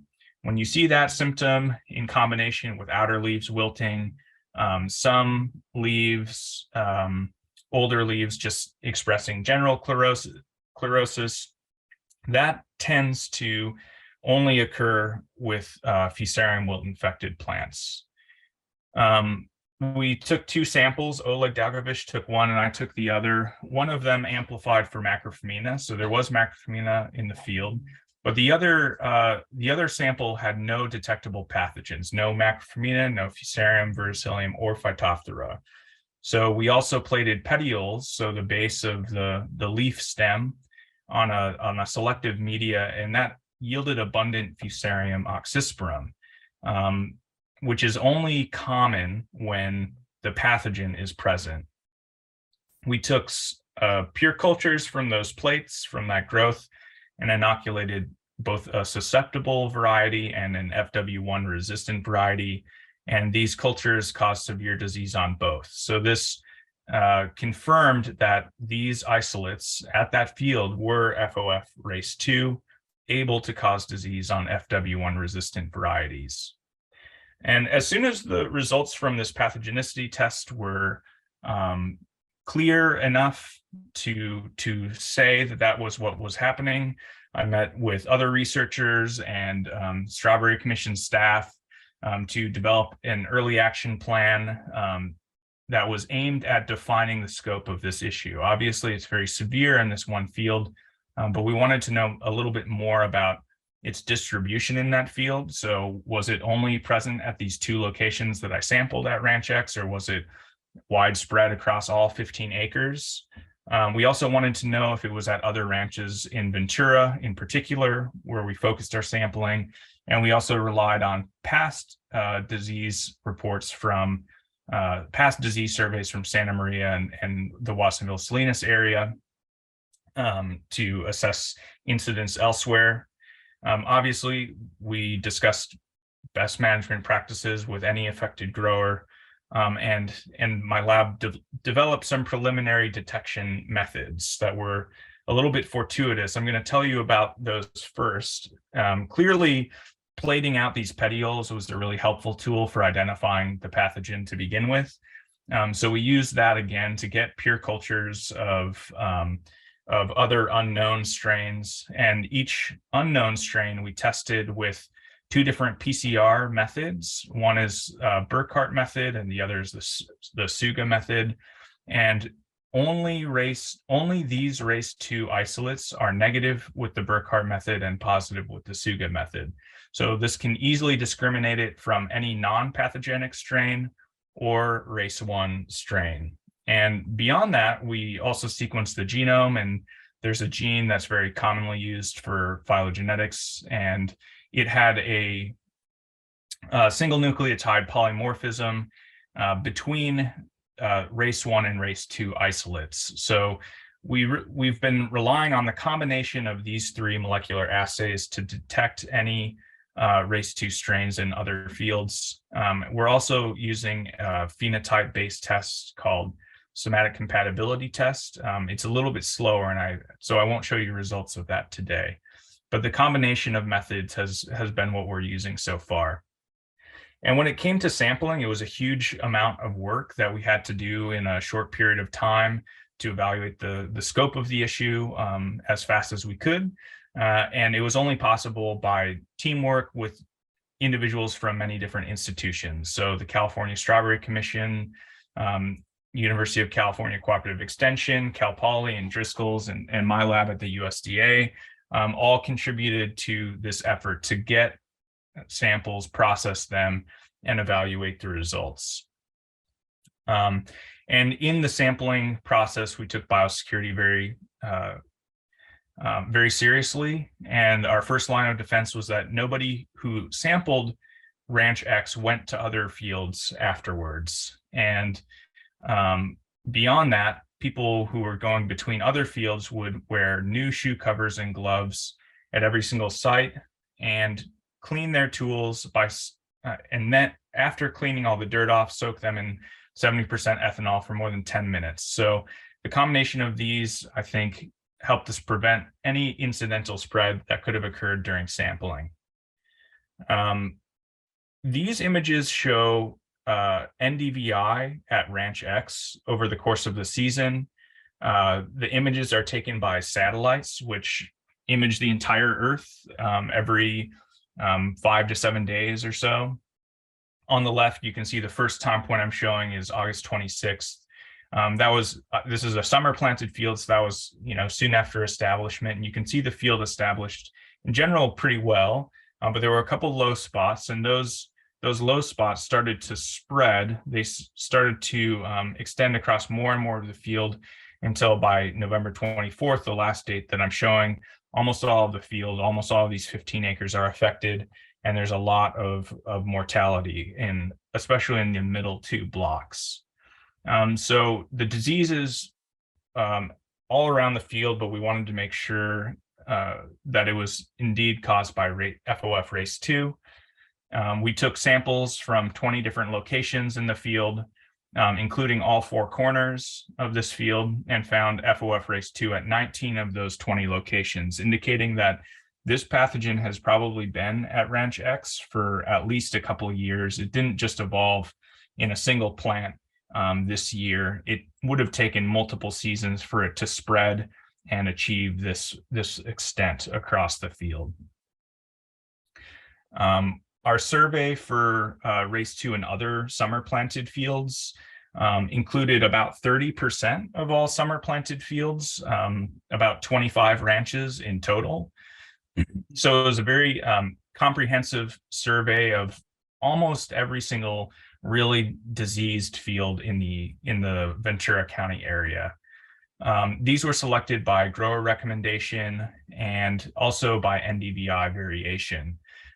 So if, just like I was showing you with the Ranch X images, there's some heterogeneity, some low spots that are showing red. That variation indicates there could be a soil-borne pathogen, and it was a field that we wanted to sample. And from each field, we collected plant samples and tested them for FOF race 1 and Macrophyllomina with the molecular RPA assays. And we also plated petioles and did our PCR tests to determine if FOF race 2 was present. And these are some of the results. On the y-axis, you're seeing the proportion of petioles that were infected with Fusarium. And these ranches, and then on the x-axis are shown different ranches. The bars are color-coded based on whether or not an FW1 resistant cultivar was grown. Those would be shown in green, and red bars indicate a susceptible cultivar was grown. And you can see most of the ranches, we either had a very low percentage of Fusarium oxysporum infection, which could be caused just by non-pathogenic strains. And for most of these fields, we found Macrophyllomina was causing disease, or there were some abiotic stresses or other issues that were causing field scale heterogeneity.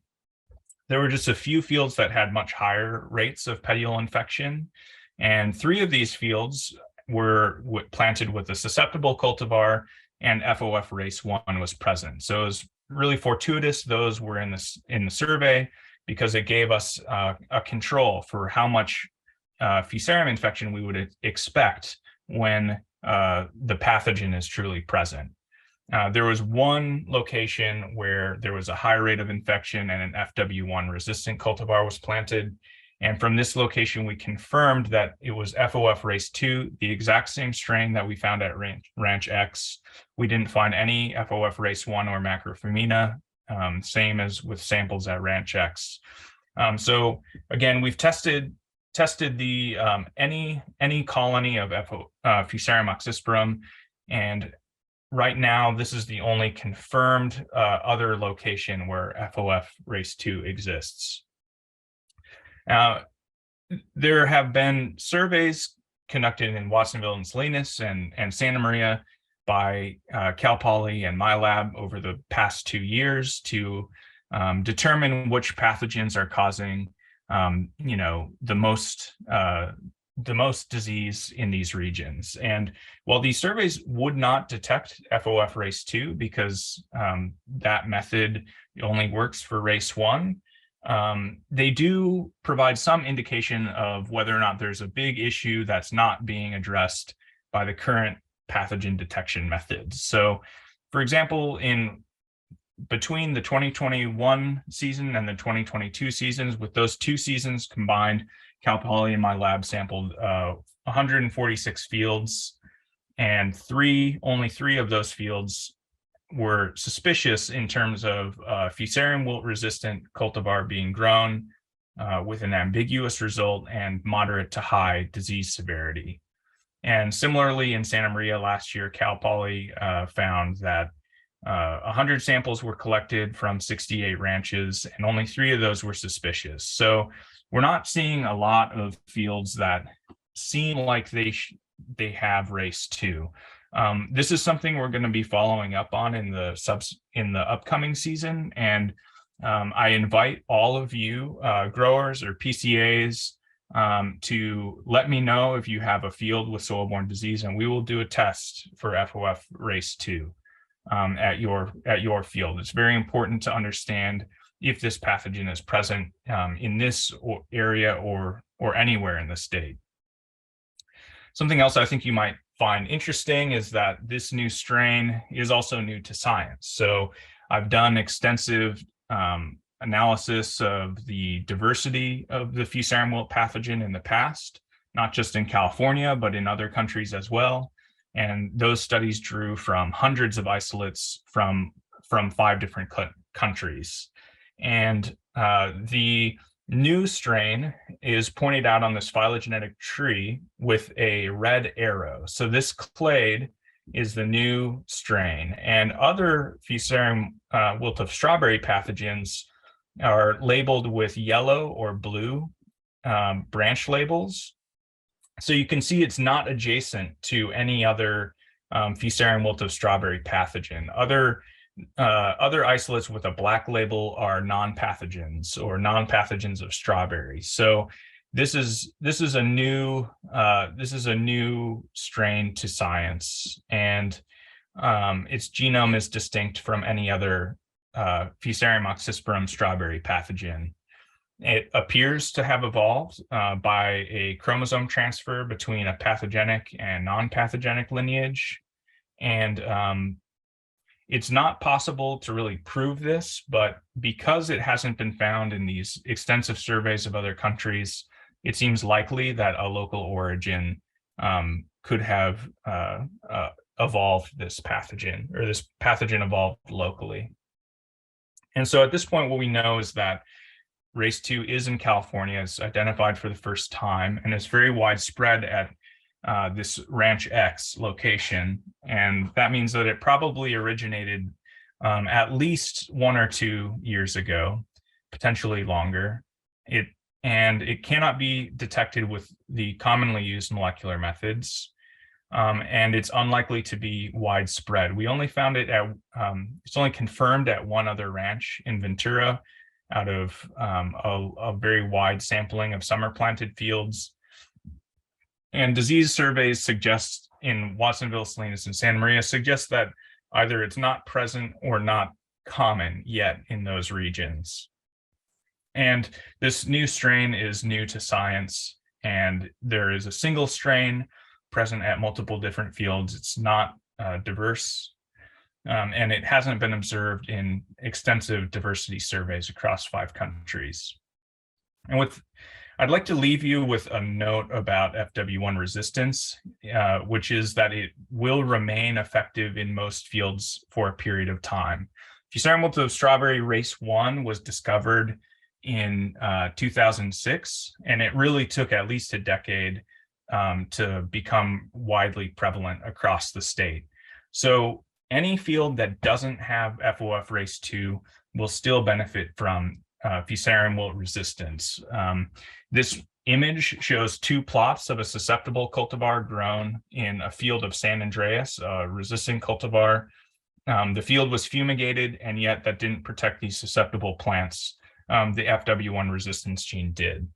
And so this is a very concerning development, and we are going to monitor the spread. But for the time being, most fields will benefit from the use of a resistant variety. And with that, I'd like to thank especially grower collaborators and anyone who let me sample in their field. Both of the discoveries that I'm talking about today were only possible because I was able to get out in the field and talk to growers and learn from your experience. And so that is a really crucial aspect of making discoveries that are helpful for actual on-farm decisions. So I want to A huge thank you to all growers who collaborated with me. Also, a big thanks to my lab and funding sources and other collaborators. And with that, I think we can move to the poll questions. Thank you, Peter. Marietta, can you please launch that poll? And the question is, true or false, Fusarium oxysporum, and I'm not going to say it right, I can never say that right, make an airborne spore. Is that true or false? So I'll leave it a minute. We're getting very close to break. There are a couple of questions, Peter, if you can answer those in the Q&A directly, then everybody can see your answer to those. That would be great. Everybody will answer this poll question and then we'll take a break and we'll come back at 10:30 with Steve Knapp. And there is also a question in the chat for you, Peter, from Steve Knapp. If we could remind everybody, please do put your questions into Q&A so we don't miss them. The answer is true. Is that correct, Peter? Whoops. Yes, that is correct. Okay, good to go. So most of you got that right. Just remember those who said false. Answer it differently on your test as you get today. Okay, great. Thank you very much. We will see you back here at 10:30. See y'all then. So welcome back, everybody. We're going to get started. If you logged back in, please, and you want continuing education credits, please do make sure your name is right on the list. Next up, on your window, if you need help with that, just private chat us, the panelists or the host. We have Steve Knapp from UC Davis giving a presentation on the update on UC Davis strawberry breeding program. Steve, there you go. You're perfect. Good to go. Ready to go? Yep. Yeah, sorry, I didn't get Mark a title, so he gave me that nice generic title. I'm going to do something really unusual. This is probably my last extension talk ever. I'm going to be hanging around for another 4 years or so, but the early career people that are being transitioned in my lab to lead the program going forward can come and talk. But I thought I'd give you a little historical perspective and tell you what we're up to with some new grant funding. Macromeninum fusarium wilt are fairly new problems to California, but they were well known worldwide before 1960 when methyl bromide came in. And if you look at this, we came in 2015. That methyl bromide obviously gave 60 years of protection. But what we've learned, we've screened global diversity in strawberry to try to look at these 4 pathogens and deal with them. We found that a lot of cultivars worldwide are susceptible. This is all published. You can go read all the details. But one of the challenges we had was there was very little understood about the genetic basis of resistance to these pathogens. So we started really an entire project built around trying to understand the genetic basis of resistance and develop genomic tools to help us do that. So I want to give you some perspective. If you look from 1961 to now, U.S. production has increased 1 billion metric tons, and that's a phenomenal number. The amount of fruit produced each year has just kept growing, and also in Europe, the same thing. But what's really strange is that in Europe, there's been an increase in the area harvested, whereas we've had a decrease. And the reason for that is, and these are our estimates, we have a paper this describes all that's in review right now, that there's been about a 2,800% increase in yield in the US and a 1% decrease in yield in Europe. And this really shocked us when we first saw this. But what we wanted to really put this in the context of the breeding that's been done in California and the yield increases that all of you have lived through the last several decades, or many of you anyway. So this is really a picture, and we explained this all in the paper that, our story is that if you look at the changes in traits, this is yield, fruit count, fruit weight, and firmness, that about the 1950s and 60s, those traits started going way up in the breeding program. You can see for yield, that steep curve on the right-hand part of that plot there. And so what was happening? Well, methyl bromide came in right about then. Royce Bringhurst and Victor Voth were just starting their work. And they really propelled this green, what we're calling a green revolution. Now, if you look over the same period, sugars, acids, and anthocyanins went down, and that's shown here. That's sugars, that's sugar acid ratio, that's acid, and that's anthocyanin. That's not really the story today. The story today is that when we look at the 4 diseases I showed at the beginning, verticillium, wilt, and phytophthora are the most, have been known the most long period of time. They're complex diseases. Look at these circles right here. These are the most resistant cultivars in all of our tests. And they all occurred in that 1950s, 60s window, most of them anyway, a couple of exceptions. But the trends were towards greater susceptibility over time. And, our feeling is that, this protection that the methyl bromide provided meant that susceptible cultivars could be grown. So if you look at across the world, a lot of cultivars are susceptible. Well, we're in a new reality, I think, all of us, right? I came in 2015 to strawberry. I had worked in seed propagated crops before that in my life.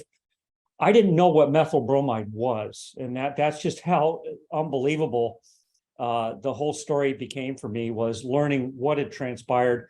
I just didn't work on a crop where this chemical was used. Now it's has been used historically in 60 to maybe even 100 crops. And all of you know the amazing protection that afforded to all these growers in our state, and hundreds and hundreds and hundreds of acres. The other thing that drove our production increase, of course, was optimized plant production, which also depended on methyl bromide. So we're in this really interesting period right now of having to adjust to much higher disease impacts. I think we're back to moving to where we were in the 50s and 60s in terms of the reality. So ultimately, the production increase I showed you, the phenomenal increase, is really the result of breeding for yield, count, weight, and firmness in the absence of disease pressure. And I think that's important to understand, because that's the context we started in. And so this is from this year. This is a field, an organic production field, virgin ground. So the thought was, this is a yield trial we have with a commercial grower. And this turned out to be a Fusarium wilt outbreak. They didn't expect this. Now, this row that you see that's green right here, this is our new summer plant cultivar called we call it P23. There's a name for it. I just can't use it right now. But soon, like next month, I think we're going to have clearance to use the actual name. But this carries the FW1 gene that Peter mentioned earlier. It was the first gene we discovered back in 2017. And these other cultivars are all Fusarium wilt susceptible. Excuse me, much like Monterey.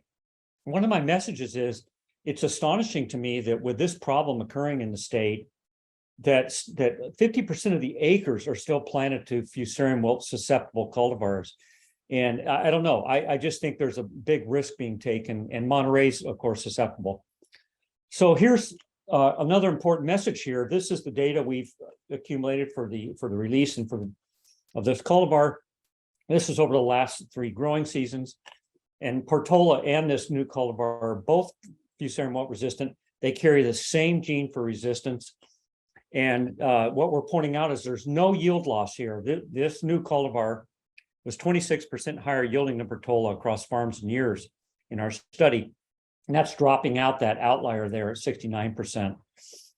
So there's no yield penalty here to growing these cultivars. And I hope that the message will be clear to growers that, it's better to be safe than sorry. And as Peter showed, we're probably going to be battling new races of this pathogen and have to release and discover and release new resistance genes. So all that work, I want to give credit to a lot of people. I'm not going to dive into all sorts of the details of the work we've been doing, but this was really a lot of this funded by the California Strawberry Commission and as part of a strategic, especially crop research initiative that I put together with all these folks back in 2016, and that ended last fall. That generated tremendous advances. I just want to say that, all this data is available. If you search our names and word strawberry, you can go find this literature. We put all the open source information about resistance to pathogens out there. And I'm telling you this for a reason. There's going to be a place where you can get more information here in a minute. But this was really laying the foundation to apply modern approaches to breeding for resistance. And that's what's illustrated here. So again, in 2016, we knew we had this first gene discovered, FW1, and that we know now after 7 years of testing, it confers innate immunity, and Peter talked about that, to the isolate that's prevalent in our state. And in this paper, which we published, Peter's on this, we actually have a statement in there about the potential for future races. The paper came out in 2022. And so I want to thank Peter a lot for finding a new race. Peter, that was just really great of you. But I think the point is that we really have to be very diligent out there in the world looking for the emergence of new races, because with COVID, with all these pathogens, they move pretty fast. And the more we can learn about their biology and apply, the faster we can develop solutions. This is just showing marker-assisted selection using a DNA marker to predict the gene. And then these are the 5 new cultivars we're releasing. All our new release cultivars carry the FW1 gene or some other gene. We have some others in there too. And now we know also that we're having to start a new project to get at this second race. So I'll tell you about that. In the original work we did, we cast a wide net. I think we screened about 1,000 genetic resources or global resources.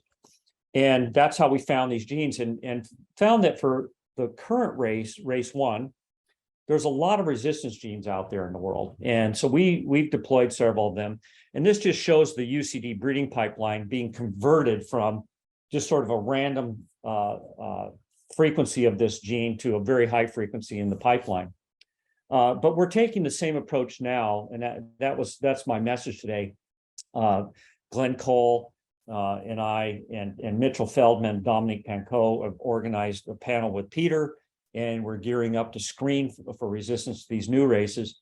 I won't be mentioning any work on this, but it's part of a new project, which I'll talk about. But Neil Pestalozzius, I think I've said that right, is also part of what we'll be studying in the project going forward. This is really the bottom line. You know, we have this growing catalog of genes for Fusarium wilt resistance, and then we have research underway to find new. These 3 circles show places in the genome of strawberry where we have resistance genes for the current race. And our hypothesis is that these genes reside in clusters, and that we'll find genes for resistance to other races in these clusters. We may find new ones. These black dots are all of the gene targets that we're going after for other traits involved in disease resistance, aroma, and other traits. I mean, other phenotypes. The reason I'm putting this up here is to say that, you know, this didn't exist in 2015, 16, 17. But once we got those resources in place, we can actually track these genes and move solutions to the field faster. And that's really been what our research has been about. Now, as Peter I don't think covered this, but the surveys that he and Cal Poly have been doing show that all 4 of those pathogens I listed are showing up in fields. And I think it's a rough split of 25% for the 4 pathogens in surveys. So we've continued to work on these other pathogens. This paper's out now. This is this is Phytophthora. I put this one up here especially because it's a complex trait, and you can see the time points here, and you can see the score here. As the score goes up, resistance goes down, and you can see the trends of cultivars. Some cultivars hold the resistance and others don't. So there's a wide range of levels of resistance to these pathogens. It's very quantitative and complex. And what we're trying to do is create curves that look like this upper curve here for all the new cultivars. And we've done that with the new day neutral and short day cultivars coming out. We have excellent verticillium and Phytophthora resistance. So we're trying to stack these together because our challenge is not to solve one of them, but to solve resistance to all 4 of them to maintain sustainability of production. Is just a very difficult problem. That's the whole reason that methyl bromide came in the first place, was to eliminate that constant challenge. So how are we going to meet that? Well, I hope this is the next generation of people. As I said, this grant was just funded in September. Very proud of it. It represents the trajectory of my life and career at UC Davis, which is coming to an end. But I'm going to stay the principal investigator here of this grant. And you'll see that Peter's on there. He was a student with Tom during the first grant, and very excited that he's there. And Dominique and Mitchell are both continuing in the program. So all these folks will be at the North American Strawberry Growers Association meeting. We have posters with a lot more detail, but it's really a partnership with our colleagues at Florida also, who are dealing with this neopestalosis problem. And so we're working together to try and use these genetic solutions so that we can build these databases that allow other breeders to tackle breeding for resistance to these pathogens. Yeah, so with that, I'll end, and I've got a couple of questions there, poll questions at the back of my talk, Sherry. We have one question, we pulled one question, the other question is a backup, so I'll read it for them. If I Okay. can pronounce everything, I think I can. Historically, which of these factors have enabled California strawberry growers to increase production and achieve yields greater than anywhere else in the world? Single choice, A is methyl bromide fumigation, B is optimized bare root plant production, C is disease-resistant cultivars, D is breeding for increased yield, and E is A, B, and D. Now that's tricky because that doesn't include C, correct? Okay, Ricky, so it looks like we have a good number. I think the ABD is slowing people down a little, but that looks like the winner so far. We're going to give it another minute or 15 seconds or so. Looks like the majority of people have nearly answered. So Marietta, could you please close the poll and share the results? Looks like most people thought it was E, A, and B. Is that correct, Stephen? yes, I think that's probably the best answer there for sure. Great. So everybody remember that for your exam if you're taking the continuing education. It's methyl bromide fumigation and disease-resistant cultivars. No, wait, I'm sorry, that's wrong. Not disease-resistant cultivars. Right. Optimized bare root plant production and breeding for increased yield. It is not disease-resistant cultivars for the 10 or 13% of the people who answered that question. Thank you very much. Stephen, we'll move on. Okay. Appreciate that. The next presentation is the use of biodegradable films in strawberry from Jasmine Mejia with the California Marine Sanctuary Foundation. Jasmine, are you ready?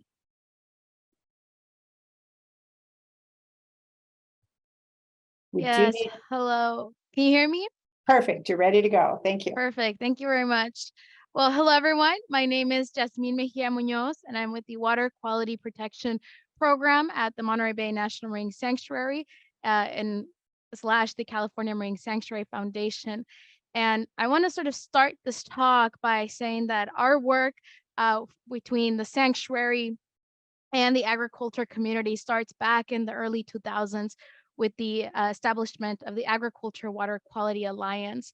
And through this alliance, you know, we have one mission in mind, and that is that we want to protect and enhance the water quality of both the water draining out from the surrounding watersheds, but also that of the sanctuary, while working collaboratively with agricultural stakeholders to promote a world-class production agriculture region. So with that, we would not be able to sort of have all of this great successes through the Aqua program and our collaboration if it wasn't through all of the support and collaborations that we've had with not only the research teams, but agricultural stakeholders. And so for this presentation in particular and the work that I'll be presenting today, I want to give a very special thanks to the NatureRipe team, to the Cal Poly team, to the Washington State team, and to a variety of growers that we've worked with across Monterey Bay. And that's really why I included this picture here, because it really shows we had a field day back in 2021, and we had a lot of the growers with whom we first started our biodegradable mulch trial when that was sort of first introduced to this region. So again, thank you very much. And so I'm going to do things a little bit different. So we've heard a lot about diseases and we've heard a lot about strawberries, and I will get to that. But first, I want to take us to a little trip to our backyard, the Monterey Bay National Marine Sanctuary. For those that are not familiar here in the Bay Area, we are very lucky to have this sanctuary, and it extends from Cambria, close to the San Luis Obispo area, all the way up to about 7 miles north of the Golden Gate Bridge. And this area, we have over 10 major watersheds that drain out, and it expands over 270 miles. If you haven't visited this particular sanctuary, I really recommend it. There's lots of amazing biodiversity that you can really observe from over 500 or 5,000 species of marine invertebrates, over 36 species of marine mammals. Many people are familiar with the sea otters or the whales, but really this draws a lot of tourism from around the world. And one of the things that we take in mind as we're looking into protecting the sanctuary is the concern for plastic. So, globally, there has been a large concern for plastic. I think a lot of people are probably familiar with the Great Pacific Patch. And so when we started looking into that, some of the local research teams, in particular, this research was led by the Monterey Bay Aquarium Research Institute. They really looked at, well, how much plastic is in here and where is this plastic found? So originally, we just assumed that the plastic was either floating at the surface of the ocean or falling down into the sediment. With this research, we were able to identify that this plastic is in fact found all over the water column, and particularly in between. So, with the currents flowing, this plastic is found in concentrated areas within the water column. So as we start looking into that, we can appreciate that some of the two strong pillars of Monterey Bay is, the sanctuary, but then also the marine resources. But then we also understand the presence of agriculture, and we see these as two very important pillars. So as we continue our collaboration with the agriculture community, we wanted to understand, is the plastic that is being used in the fields, is that entering the waterways? And so we did this by conducting a survey. So we did this assessment back in 2019, and we conducted both bank surveys and water surveys where we looked for microplastic monitoring. These were done at 10 separate sites, all which were agriculturally dominant, and they were also done after rain events. And what we saw from this assessment was that the majority of the plastic we found was actually coming from plastic mulch. So when we looked at these sort of concentrations, what was even more shocking was that the concentrations we found of plastic mulch in these waterways within the watershed, all of which drain out to the sanctuary, the concentrations were similar to that of the Great Pacific Patch. So, this number was concerning to us, and we wanted to understand how can we work together to help bring improved management and find end-of-life solutions for the plastic used in the fields.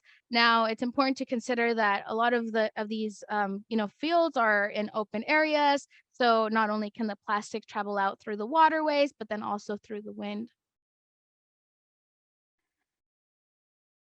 And so after we did this assessment, we realized that for some of the plastics, there were already available solutions that could be implemented. So if we sort of consider drip tape, I know that a lot of you participate in recycling programs. That's excellent. We really promote the incorporation of those programs or the participation. And so for those that are not familiar with the recycling programs, in essence, especially for drip tape and hoop house, the grower will either collect this, maybe package it in the field. They can use like a mega binder to create 1,000-pound rolls, and then a stakeholder will come in, collect that, and take it out to have it be recycled. Ideally, and we see this often with drip tape, it'll be recycled back into ag plastic, thus creating a full circle economy. The challenge here with plastic mulch is that when the plastic mulch is coming out of those fields, it's highly contaminated. So there have been previous programs that have tried to recycle plastic mulch, but at the end, these programs have not been able to be sustainable just because of how contaminated it is. So that's when we often might see, a lot of this plastic going out into the landfill per se. And so when we looked into our toolboxes, we were trying to identify, well, what are some options that we can implement? So we know that recycling mulch might be, challenging, and we might not have current options for that. But what are other options? And so that's when we come across soil biodegradable mulch. So the soil biodegradable mulch is, unlike the PE mulch, it's made out of biodegradable material. This can include cellulose, starch, and other plastic additives, all of which are biodegradable. In order for them to be considered biodegradable, they have to show under lab conditions that they can biodegrade by 90% within 2 years. Now, these plastics are designed to be tilled in after the season. And so once they are incorporated into the soil, the biodegradation will proceed for 2 years, presumably within these lab studies. And I'll go a little bit more into that. And so again, if we're looking at, why consider, we have a technology that works, and we understand the value of having mulch. We understand that without the mulch, the mulch presents a lot of benefits. It allows for weed control. It allows for less use of agrochemicals. So we understand that it also provides environmental benefits. But we also recognize that just the large plastic waste generated from it can be a challenge, especially for management. So with this option, we're able to provide an option that reduces labor costs associated with both mulch removal. Again, this technology is meant to be tilled in at the end of the season, so you wouldn't have to have a crew that's sort of lifting and collecting that out. And then ultimately, you wouldn't have this waste production going out to the landfill. And if there was, plastic that is left behind, then that plastic is theoretically supposed to biodegrade by 90%. And so we wanted to understand, well, okay, we have this promising technology. It has been trialed out in lab settings, but how would it behave? How would it perform here in Monterey Bay? In Monterey Bay, where we face different microclimates, even within just, the small portion of the bay. And so we started to tackle this by implementing about 9 trials. Since 2021, we started with 5 different trials, and then we've continued in 2022. And in these trials, we typically will, work closely with the growers and with the research team. We do photo monitoring. We look at, the degradation on field, and then after it's been tilled, if the farmer decides to till it in, we look at post-tillage. So we monitor after it's been tilled. And as we're doing this, again, that constant communication with the growers is so vital. We're conducting interviews. And so some of the interviews that we've conducted from the growers that have trialed this technology, they really emphasize the need to have the plastic, once it's been tilled, degrade a lot faster. And this is particularly important for growers that are co-rotating with partners. So of course, if you're having a lettuce grower follow your crop, and this is going to be packaged in the field, having these pieces of plastic incorporated into the packaging could be a real problem and can create food safety issues. So we'll zoom into one of the trials that we just conducted. This was in collaboration with NatureRipe. and we were working with Hillary Thomas and with Marisol Magaña. Some of the data that we'll be presenting was collected and analyzed by them as well. And so in this trial, we looked at 3 different biodegradable mulches, and we also looked at a newer mulch that was introduced back in 2020, and it's called Solar Shrink. For those that are not familiar with Solar Shrink is not a biodegradable mulch. This mulch, though, however, is promoted as being recyclable. And so we were trialing it out in this trial, but again, not a biodegradable mulch. And then for the grower standard, in this case, the grower used a brown mulch. I will note that the grower sort of used brown mulch in this scenario, but only because there was market challenges. If not, they would have typically favored using a green mulch. So throughout the season, as I mentioned, this mulch was implemented or applied in November of 2021. And so throughout the season, we have a team that goes out and is monitoring the degradation. And so throughout the season, we had Gemma Forshaw, and what she would look at, and this is what we're seeing here, is percent degradation, which we obtain these numbers as what we call percent soil exposure. So in essence, we go out to the field and we look at our monitoring sites and we look to see how much soil is exposed, if there's any holes or rips, and we sum those up and calculate them as we go along. So what we can see here is for the biodegradable mulch, which is this one labeled EcoBio 1.1, EcoBio 1.3, this is referring to their thickness, 1.3 mil, and Bio 360, 2.0 mil. We had sort of a slow deterioration or biodegradation at the beginning. And so this data here only goes up to June. But I will say that even up to November, which is when it came out, the biodegradation rates or degradation rates were not that high. They were at less than 20%. And so we see a little bit higher deterioration, in fact, with like Solar Shrink and even with the Eco-Poly Brown. Now, this deterioration, of course, can also be caused by mechanical disturbance. If by people could be walking and that could rip. If there's pipes, that could also lead to holes. If the tractor passes by, so there's lots of different factors that go into this. And ideally, for the biodegradable mulch, we would want these numbers to be higher. We would want the degradation to be higher. That way, at the end, when it's tilled, we could see a faster biodegradation. In this trial, we also looked at clamshells and runners per plant. We also looked at trace per acre.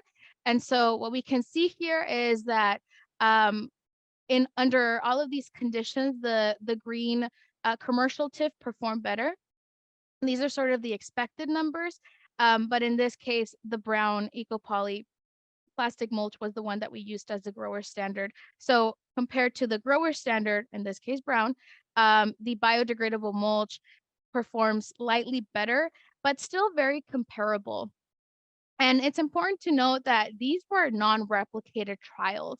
And so though in here, the green mulch performed slightly better, what we've seen in other research studies from meta-analysis is that the production of biodegradable mulch or the yield coming out from biodegradable mulch and PE mulch are similar.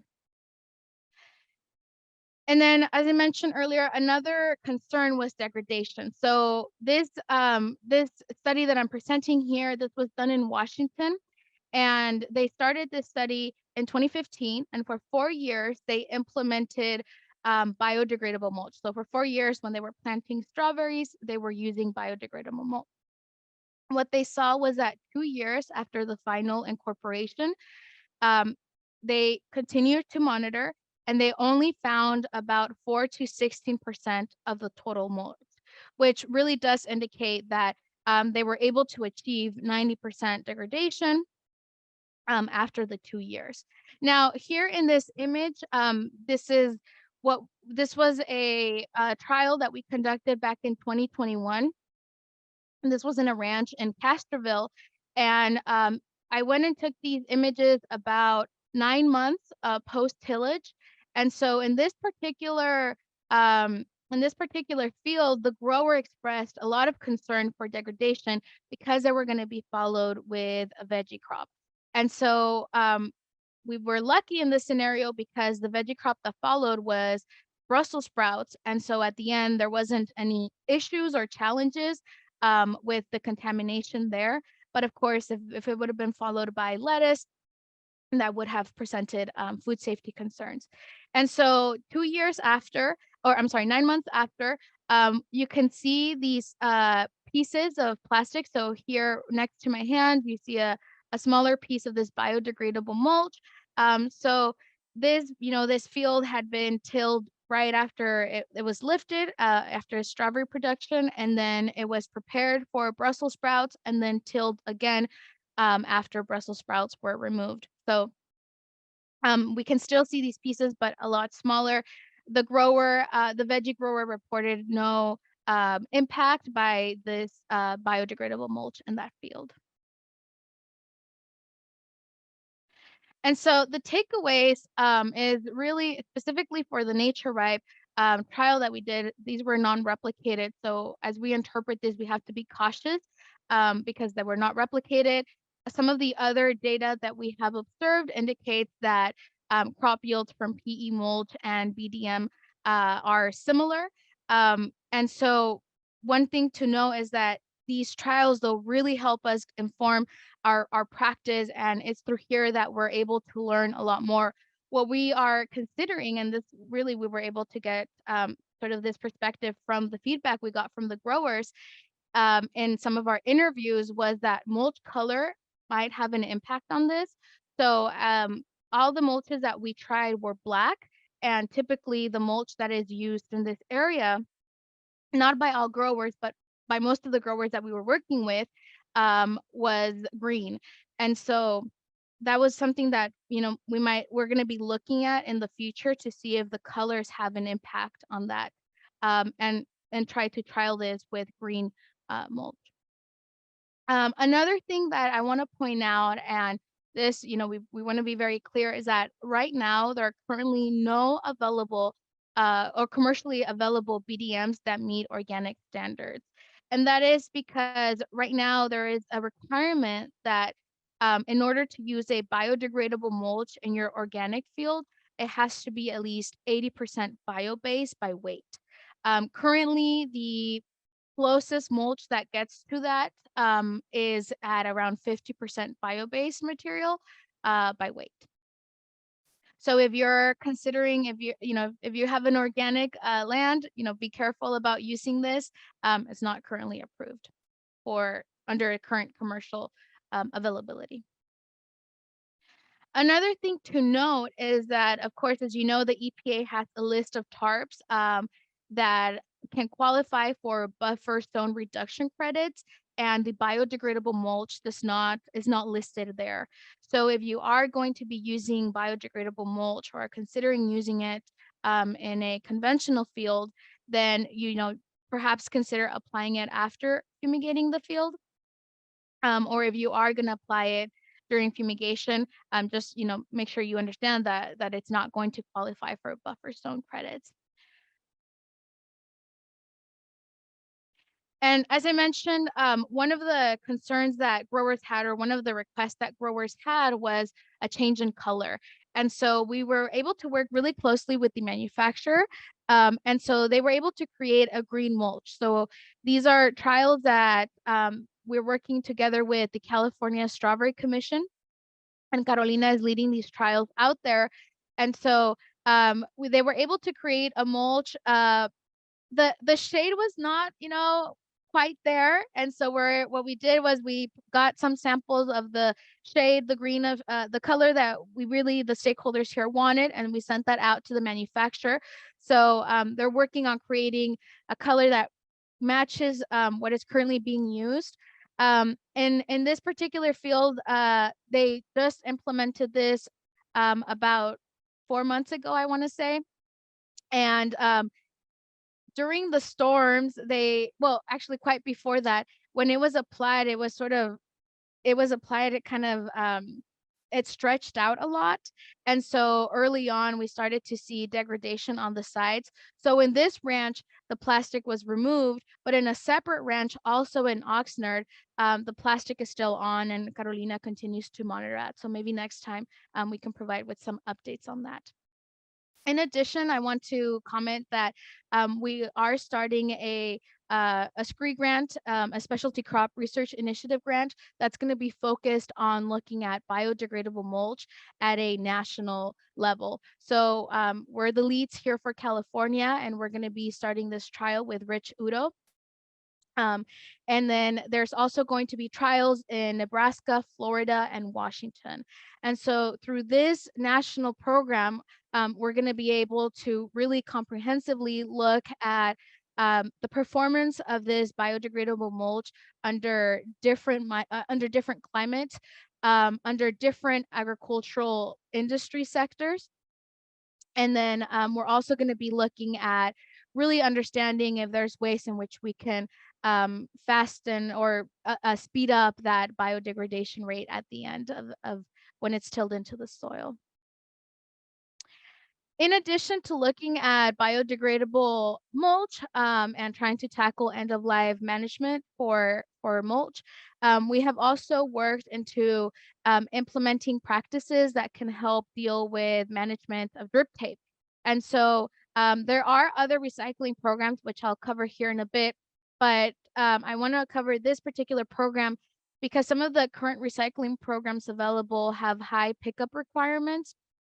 But through our collaboration with Regen, which is they recently got rebranded, but that's the landfill in Marina, previously known as the Monterey Bay Waste Management District, we were able to establish a collection point. So any grower can come and deliver drip tape and hoop house. And as long as this is separated, 100% of that will be recycled. And the grower will not have to pay any any drop-off fees. So again, this program is currently available at the local landfill.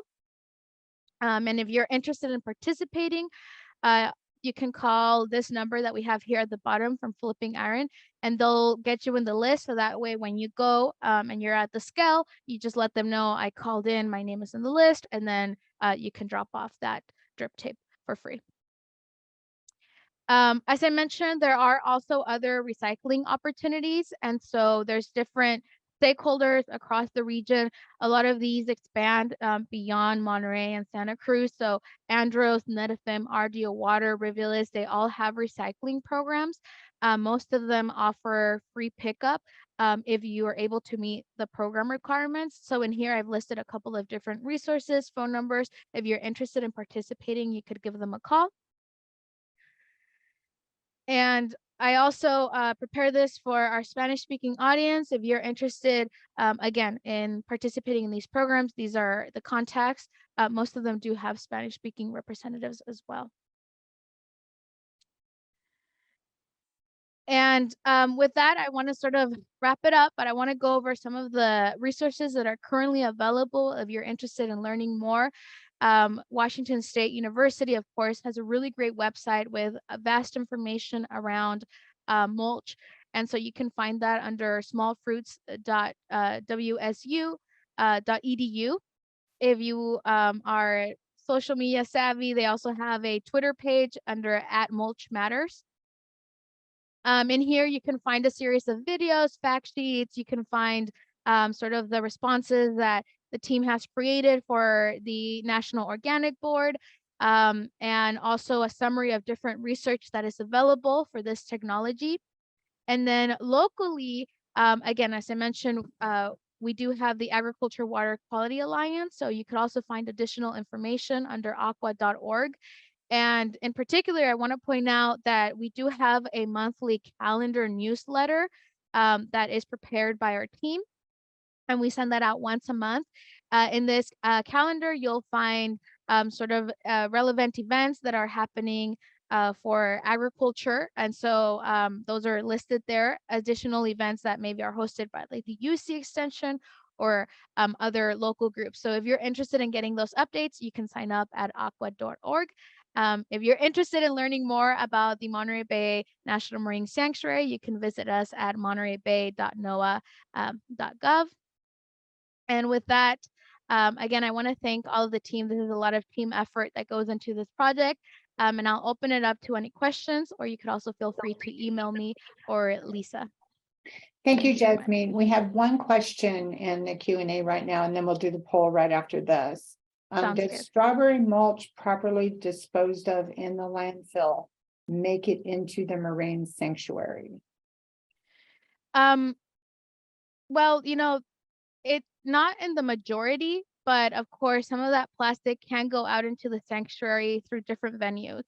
So one is that you'll see that there's a lot of seagulls that are going out to the landfill. And so these seagulls are interacting with the mulch and they can consume it, take it back out. So it affects them that way. Seagulls, of course, being marine birds. But in addition to that is that when the mulch is brought into the to the landfill, it is exposed. So you know, this is exposed to wind. It could have pieces that go out. But our main concern and our, you know, part of the reason we were working with tackling this, at least from the Monterey Bay perspective, wasn't so much from the plastic going out to the landfill, although that of course is an environmental problem. Landfills are getting filled up quite fast, but most so from the plastic that is traveling through the waterways and all of that water that's draining out to the sanctuary. Okay, great, thank you for that. We have one more question, then we'll do the poll. Would the biodegradable mulch be allowed on organic farms if removed rather than being incorporated? Yeah, that's interesting. So in one of the trials that we worked on, we actually worked with a organic farmer. And that's what they did. That at the end of the season, they removed it from the field. And so I don't know. The reason we wouldn't recommend that is because it's going to take a lot more work to remove this biodegradable mulch. And the reason for that is that this mulch is meant to not only degrade after it's been tilled into the soil, but even while it's on the bed, because of course it's making contact with the soil. So at the end of the season, if you're going to be comparing it sort of physically to like green mulch, that biodegradable mulch, and also depending on the climate, will be breaking down. So if you're trying to remove it, it's going to be really hard to remove it as a whole piece. And so this could be degradation, for example, if you're having a lot of water exposure or a hot weather, that's even going to lead to faster degradation while it's on the bed. So you might be having more challenges with removing it. So it might become a nightmare if you're planning to remove it at the end of the season. Terrific, thank you. Marietta, would you please launch the poll so we can get everybody prepared for the continuing education test? So true or false, biodegradable films in strawberry are organically registered?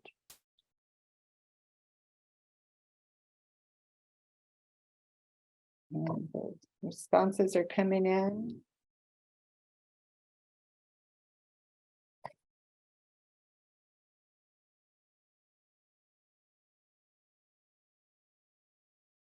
So it looks like it's slowed down enough that we can share the results, and most thought that was false. Is that correct, Jasmine? Yes. Yes, yes. Perfect. Yeah, they you know, they are approved under organic use, but none of the biodegradable mulch that are commercially available now meet those requirements, and therefore none that are commercially available can be used in organic fields. Excellent. Thank you very much, Jasmine. Thank you very much. Interesting. Our next presentation is strawberry diseases caused by Neopestalotes. You're going to have to pronounce that. Yu-Chen. I tried. Yu-Chen Wang from UC Cooperative Extension, Santa Clara County. Can you see You're perfect. my Good to go. Thank you. okay, Okay. thank you, Sherry, and thank you, Mark, for hosting this meeting. So again, I am gonna talk about the disease caused by Neopistolochiopsis. And introducing myself, my name is Yuqian Wan. I am the new plant pathology advisor of UC Cooperative Extension, serving Santa Cruz, Monterey, and San Benito counties. I started last October after I graduated from Cal Poly Strawberry Center. And to talk about this topic is because I got some calls from you guys about it. And I know a lot of you might aware of the current outbreak of Neopistolochiopsis disease affecting Florida industry. So the purpose of this talk is that I would like to share with you our current understanding of the research on the disease through some literature review, and hopefully to address your concern about this disease, whether it will occur in California or not.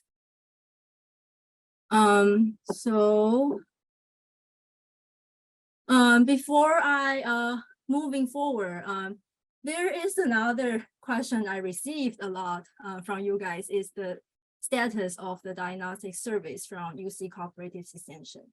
So at this point, it is not available for strawberry soil-borne disease diagnostic service. So it's because of the soil-borne disease diagnosis is a very time-consuming task, and it requires a lot of staff, supplies, and reagents. And as you all know, that I just started this position, and I am currently busy with another latest crisis caused by virus and soil-borne disease. And currently, I don't have any support for this service. So for your diagnostic needs, there are some private diagnostic labs around here, or some public diagnostic lab, including CDFA and Cal Poly Strawberry Center. But the thing I would like to mention is that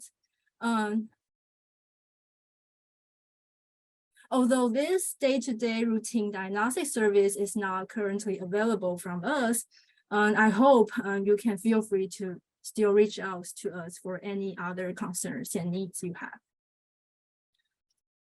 So moving forward, this talk, I will go through some literature to cover some current understanding of the disease causing agent, Neopistolochiopsis species. And with more understanding, this will be very helpful for us to address the concerns, whether it will affect California strawberries or not. So this is the news, and I think a lot of you might already see this from the news, from the radio, and hear about the disease outbreak in Florida starting in 2017.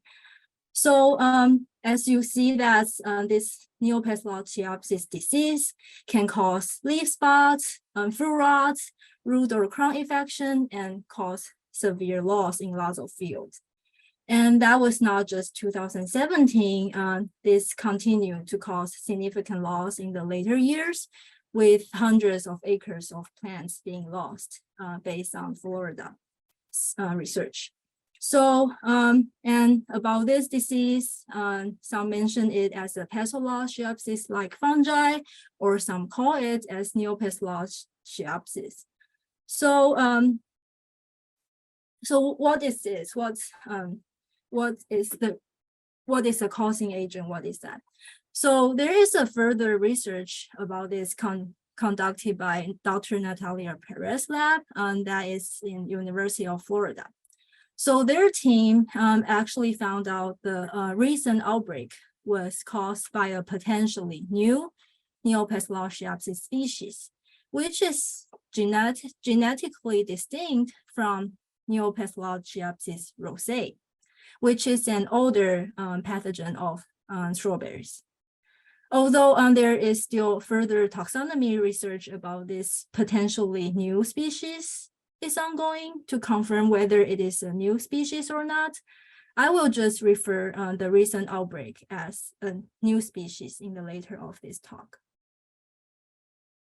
So before moving to the new species, let's talk about the older pathogen, Neopistolochiopsis rosae.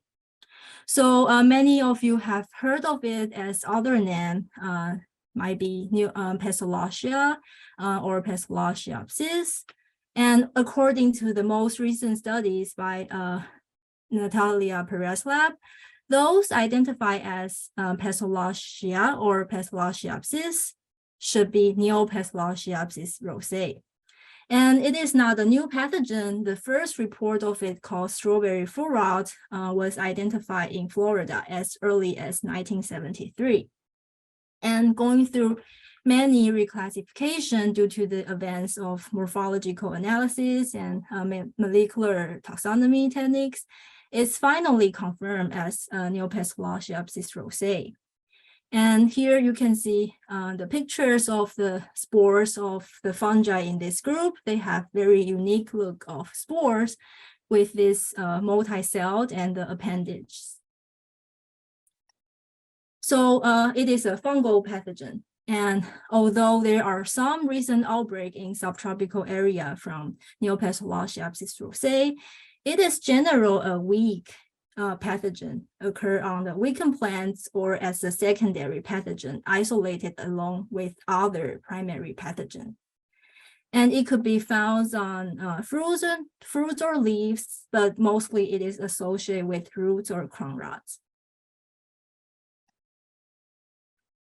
However, it is not the case for this potentially new species.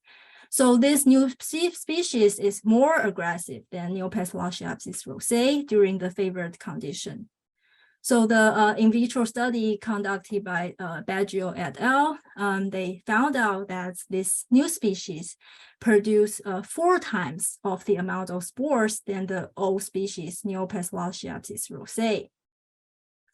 And under field condition, they found this new species is more associated with leaf rot and foot rot.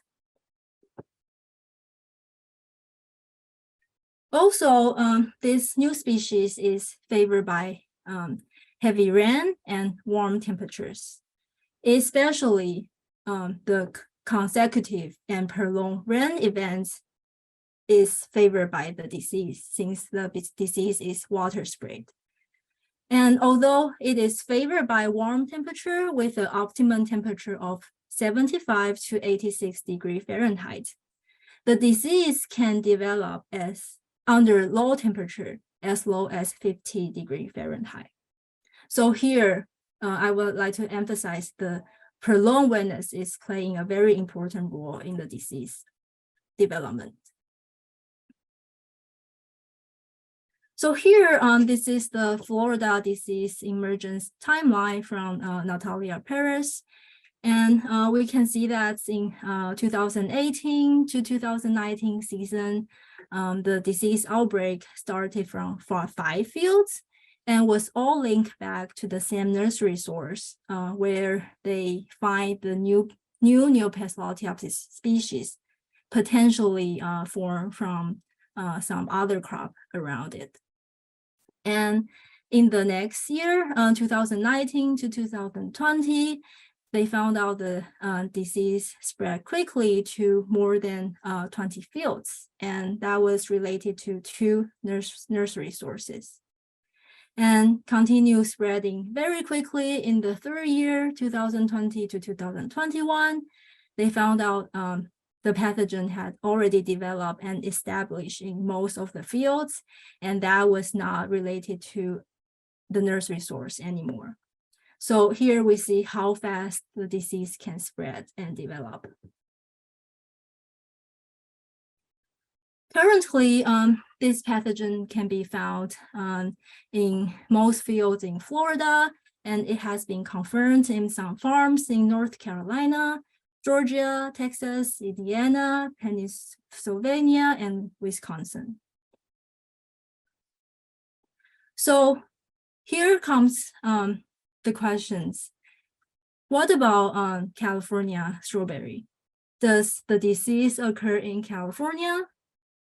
So to think about this question, I include the concept of the disease triangle. So we all know that a disease is occurred under a susceptible host, a virulent pathogen, and the conducive environment that is favored by the disease. And those 3 conditions must be coexist to cause to cause a disease problem. So first of all, let's looking into the pathogen part. So far, we don't find the aggressive new species here in California. So the diagnostic service at Cal Poly Strawberry Center, they are aware of this issue. And until last week, my most recent conversation with them, they confirmed with me that they don't and they have not detected the new species from their diagnostic service. And the previous isolate they found was the old pathogen, Neopasteurotis rosei, and it was mostly associated with other primary pathogen, and those isolates were actually further confirmed by University of Florida, and they confirmed they were not the aggressive species. So there was also another report published in 2022. It also identified the old pathogen causing disease, but not the aggressive new species causing disease here in California. So next, how about let's look into the other part of the disease triangle, the environment. So based on the information from University of Florida, the new species is favored by consecutive and prolonged rain events and can develop under temperature above 50 degrees Fahrenheit, although the optimum temperature is the warm temperature 77 to 86 degrees Fahrenheit. So our weather.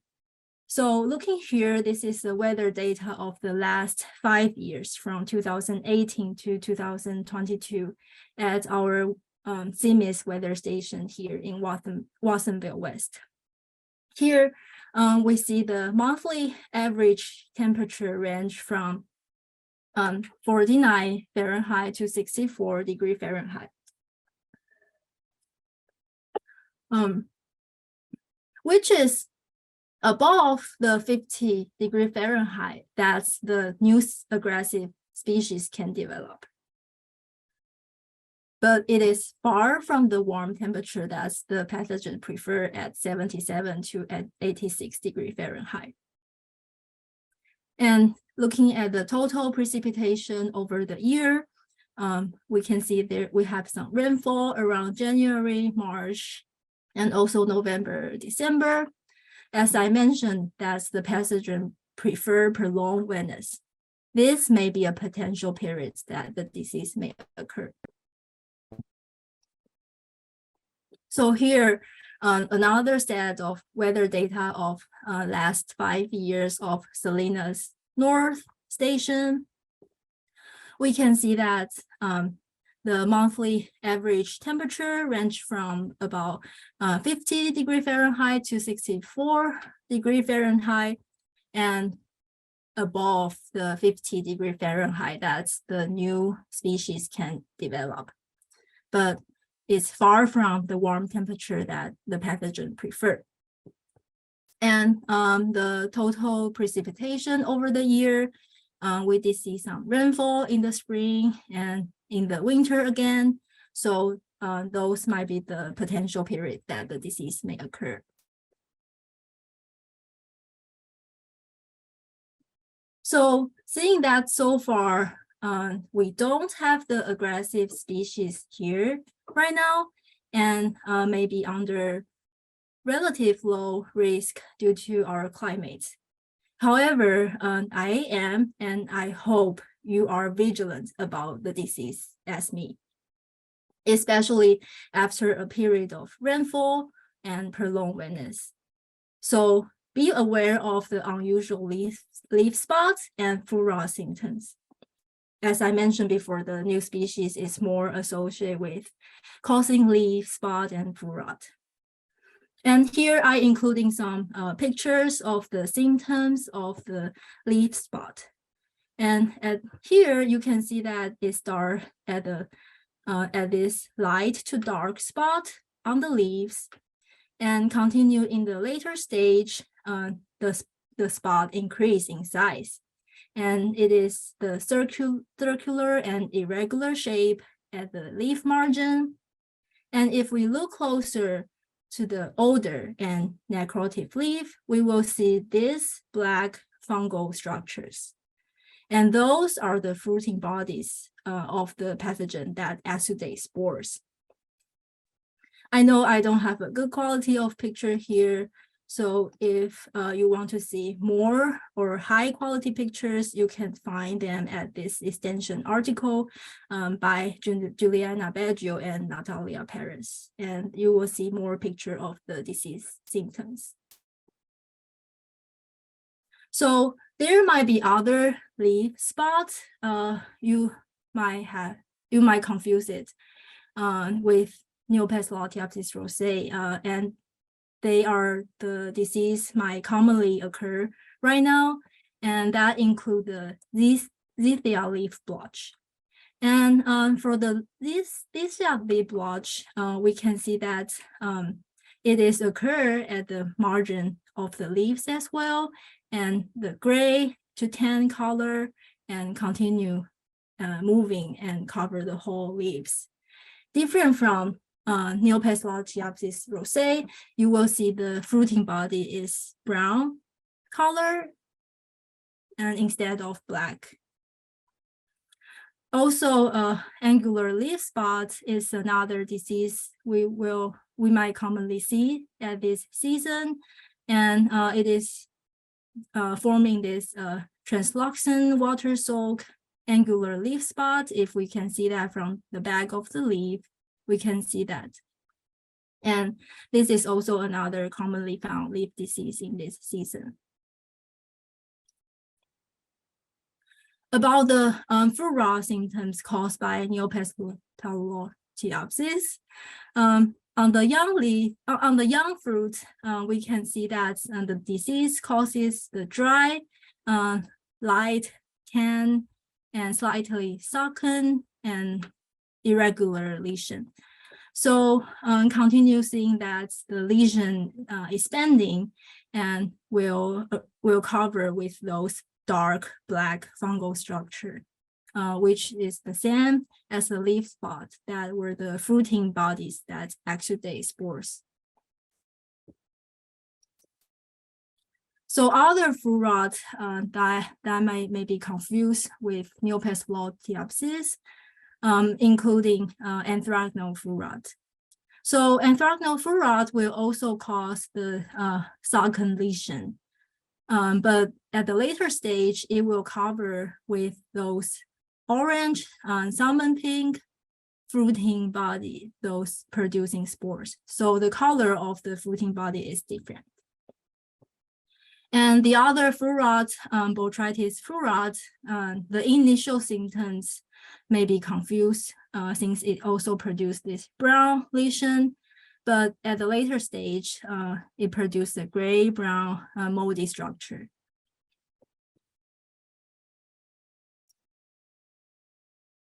So this disease also can contribute to poor development of the plants, and the plants become stunted with smaller or weaker plants, and the pathogen eventually infect the roots and cause the darkening of the roots and orange-brown necrotic symptoms shown on the crown.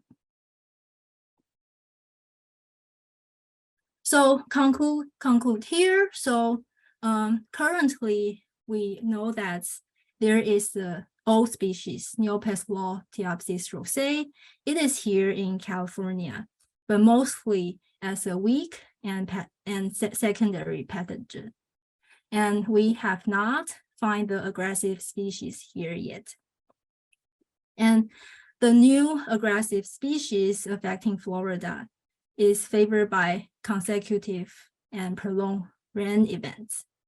And also it can develop from as low as 50 degrees Fahrenheit, although it's favored by warm temperature of 77 to 86 degrees Fahrenheit.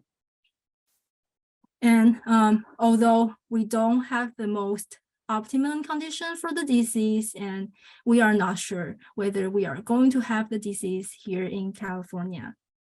Again, I am, and I hope you are all vigilant about this. And it's especially after a prolonged rain event, be aware of those unusual die-out, along with some leaf spots and some fruit rots with those black fruiting structure. And we are here, the UC Cooperative Extension, so feel free to contact us and let us know if there's anything unusual happening in your field, and be vigilant about this new disease. And again, these are our contact, and thanks for your attention, and thanks for a lot of researchers discussing and providing information for this talk with me. And thank you for your time and attention. Yeah, should I? Go ahead. Oh, so what condition is the disease favored by the most? Temperature between 77 to 86 degrees Fahrenheit and dry weather. Temperature between 77 to 86 degrees Fahrenheit and prolonged wetness. And temperature between 50 to 65 and dry weather. And temperature between 50 to 65 and prolonged wetness. Choose the most favorite one. Right. Looks like people are answering that fairly fast, so you must have done a great job telling That's the right one. that. I think you've done a great job. I haven't looked at the answer yet. We're getting close to, we're going to give it just another few seconds for you to get your answers in. And just remember the answer for when you take your continuing education test. So here we go. Go ahead and, well. Yeah, the Okay. majority of you answered that right. The disease favored by warm temperature between 77 to 86 degrees Fahrenheit and prolonged wetness. But again, I would like to emphasize this again. It can develop under low temperature, and we just don't know and not sure how it is going to be in our case. So watch out for the disease after prolonged wetness and rainfall events. Excellent, thank you. We have a couple of short questions in the Q&A. Is there any way to treat this pathogen?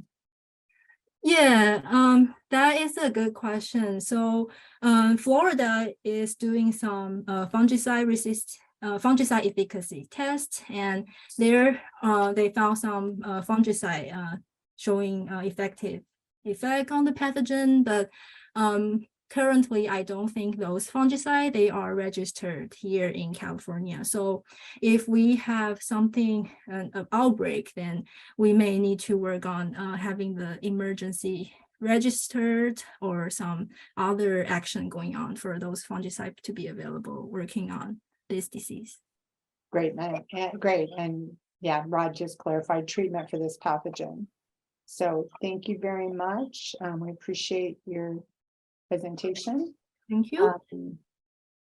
Okay, so the next presenter is Kristen Pearson, and she is going to present on an outsider's look at the history of Lygus research and management in Central Coast strawberries. Kirsten, you're good to go. We can see your screen. Thank you. Okay, great. And can you hear me as well? Yeah, we can. You're good. Perfect.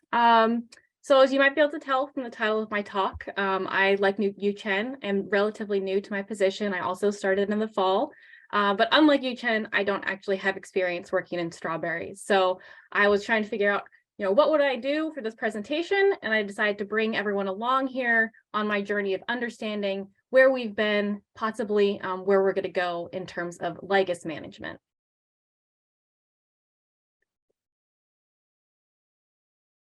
So my background is actually in environmental toxicology and pest management in corn and soybean systems. So I've done a lot of work on pesticides in the context of very different field systems.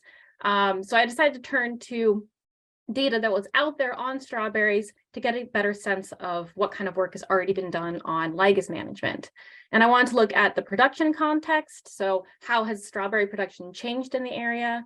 Looking at research trends and possible gaps in research, and then checking to see if management has actually followed research trends. Are there things that researchers identified, 10 years ago as something that worked really well against lygus, but for some reason people haven't actually adopted that practice? And then I also want to look at the environmental and health context of lygus management to get a better sense of maybe how the broader public may look at lygus management in strawberries.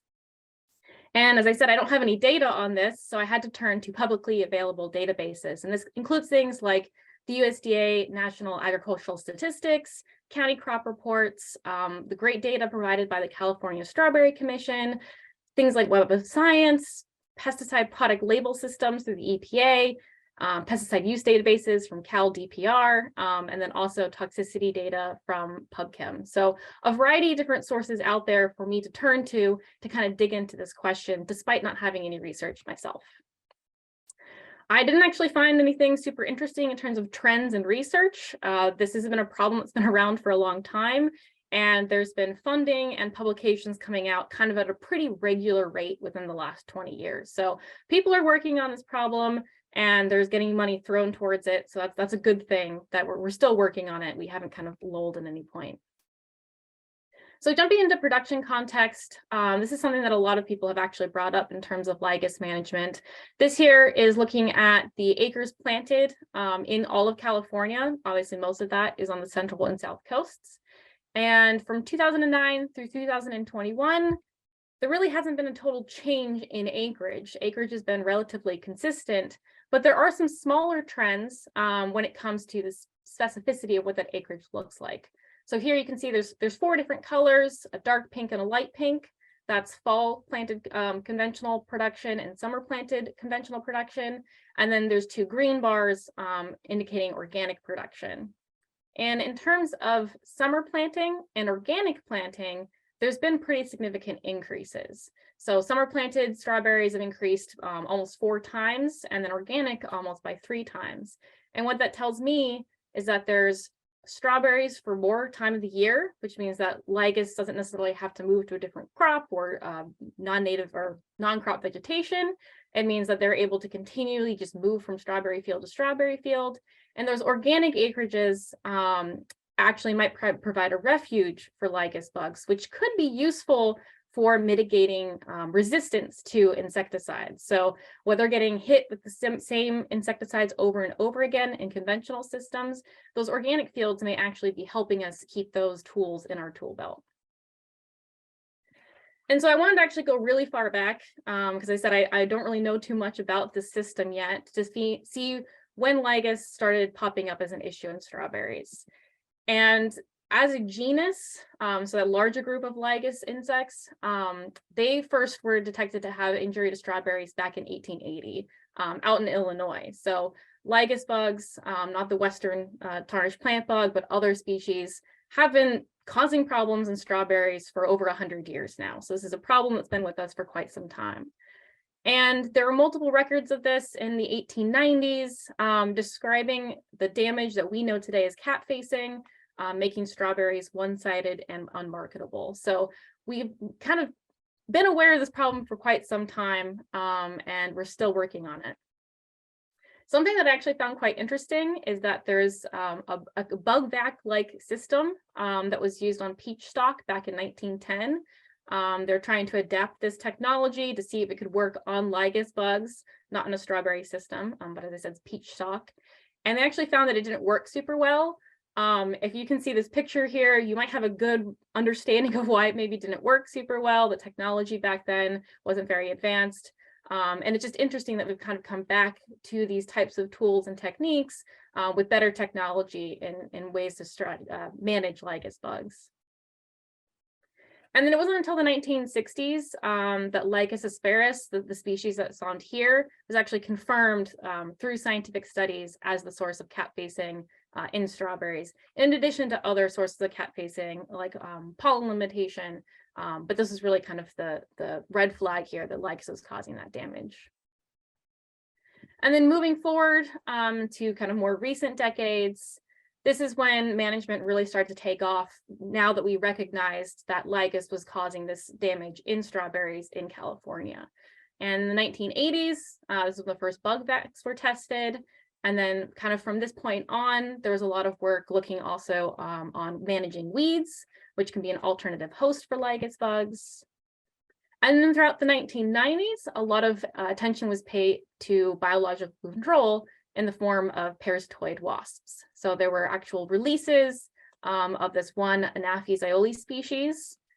And then there was also releases of some parasitoids that attack the nymphs as opposed to the eggs, these Parastensis species.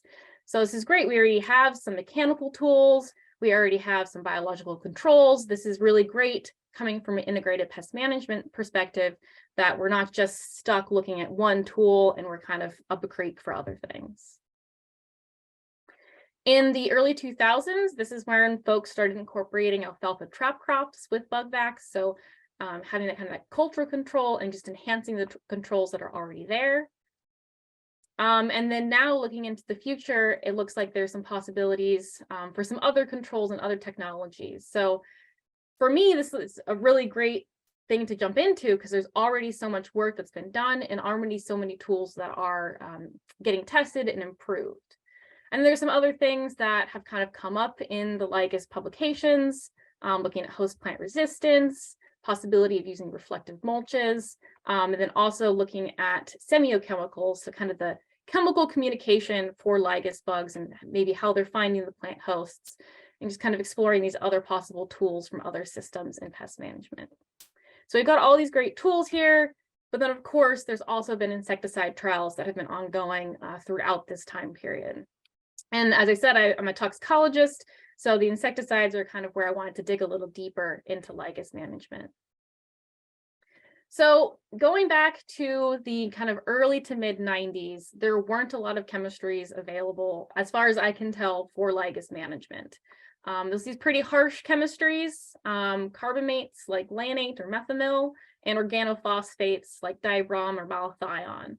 As you are all probably well aware, you can no longer use lannate on strawberries here in California, but malathion is still a tool that's actually available for lygus management. And so there weren't a lot of chemical tools available. So to me, this also indicates maybe this is why a lot of these other different techniques, biological control and mechanical control, were tested out by researchers. By kind of the late before 2010, kind of late early 2000s, there were already quite a lot more tools available for lygus management. So there are various pyrethroid insecticides like Danatol and Brigade, which are still available today. And then also the adoption of neonicotinoid insecticides like Actera and Assail. So things are already looking better. There are multiple chemistries that can be rotated, so those chemical controls can be preserved. And there may also be just some better tools available, even though lannate was no longer available at that time. And then now today we have these novel chemistries, Savanto, Ramon, and Belief that have been on the market, and just kind of more tools that can be rotated. So as a toxicologist that's concerned about insecticide resistance, this is really exciting to see. There are other pests and other systems where there may only be one or two products available for control, and that's just asking to have resistance development and losing those important tools. Looking forward, there's a handful of other chemistries that may be registered or may be useful for strawberries, things like Evo, Sequoia, and that plinazoline technology that Mark actually introduced at the beginning of these talks. So things are just looking better, and we don't seem to be concerned about losing many of these other chemistries in the next few years.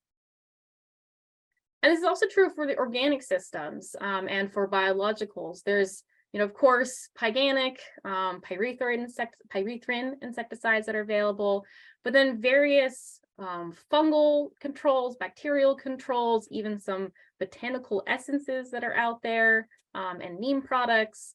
And so even for organic folks that maybe have, in other systems have fewer chemical controls to their disposal, there's quite a lot of tools available today for at least suppressing lygus or helping manage lygus in addition to all of those other non-chemical control methods.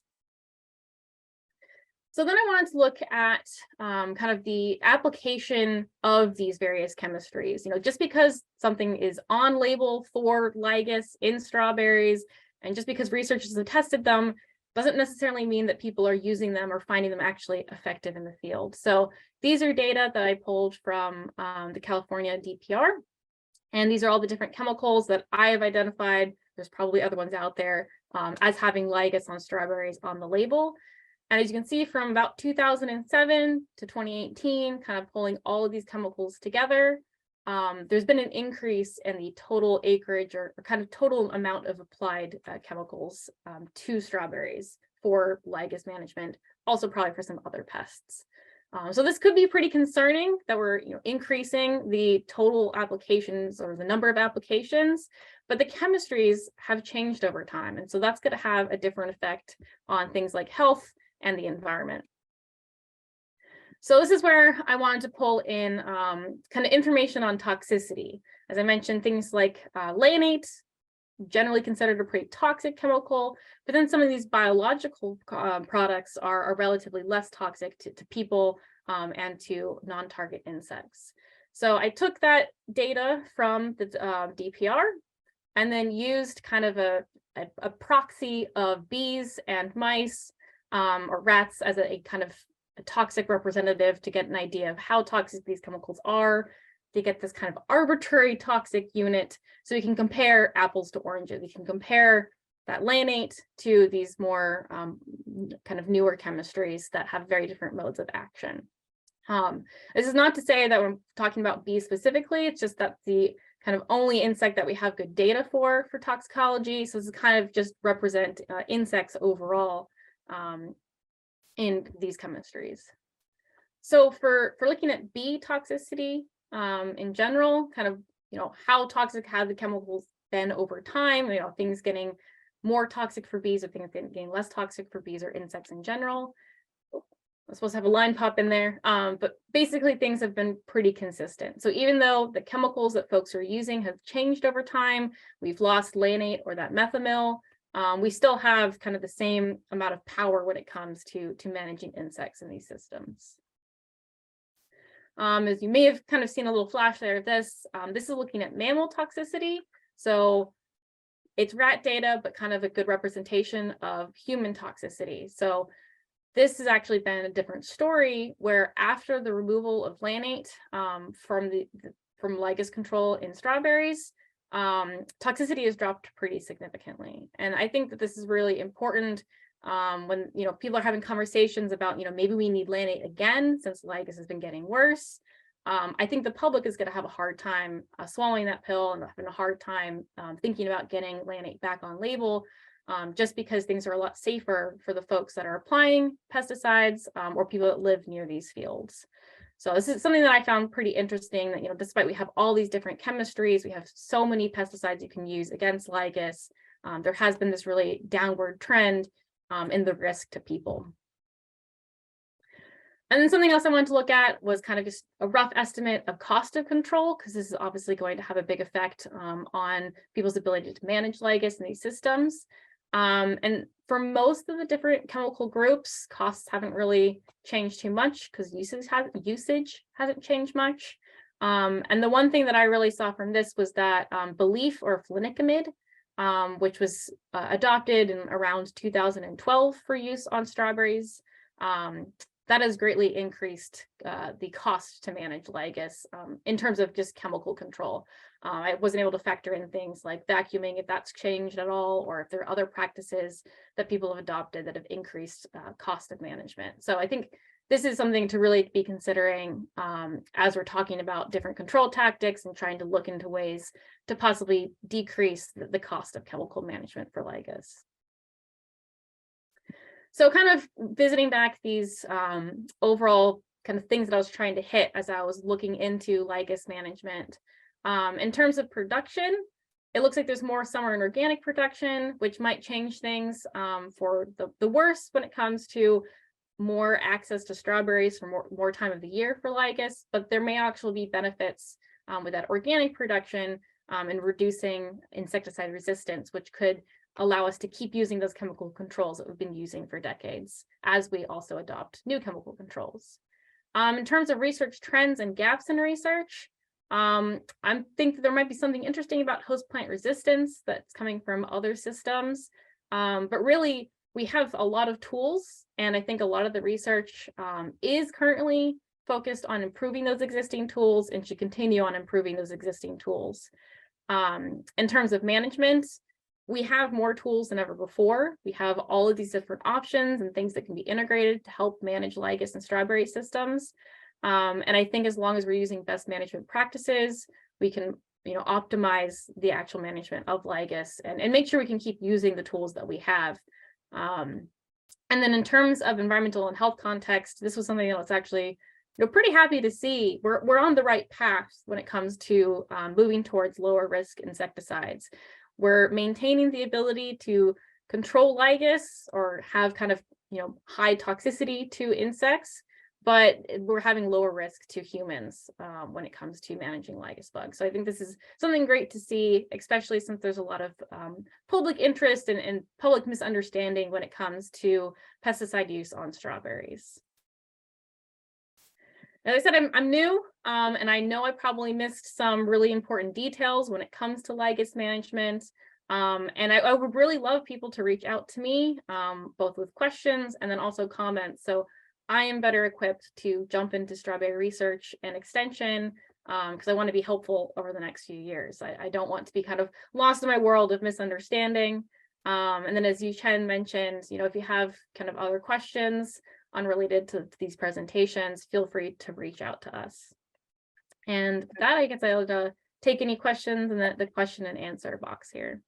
Thank you, Kirsten. We don't have any questions yet, but we can play your poll or launch your poll so that everybody can answer that. We have had a question about the recordings. We will send them to you. You will not get them today. We have to process them, everybody. So true or false, despite losing lannate methylmyl for use on strawberries, we currently have more tools for managing lygus than ever before. Is that true or false?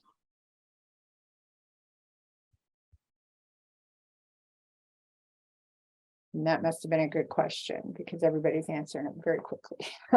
Yeah, you made it very clear. I was hoping to do so.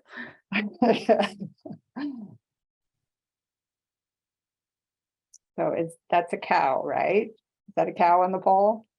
Yes. Yes. And folks that are also in Santa Maria area may recognize that from San Luis Obispo. I've never seen that. I've been down there. Is it somewhere famous that everybody knows? It's on top of a hill out there. Oh, okay. Okay, great. But it's So looking over Santa Maria. I've been up to Santa Margarita, but I've never seen that. I'll have to look for it. That's where it is. So it looks like most people have answered. Marietta, would you share the results? And Kirsten, if you could tell us if it is true. It is true. I hope I emphasized that enough. It looks like most folks got that. So Great. We do have one question that came in, so we have a few minutes. What are your research and extension plans for an entomology program in strawberry? Second part, what areas do you plan to focus on? yeah, so as I said, I just started this past fall, so I'm still working out this question. I do know that I want to collaborate with the folks at Cal Poly since they already have a pretty good setup and already are working on projects in entomology.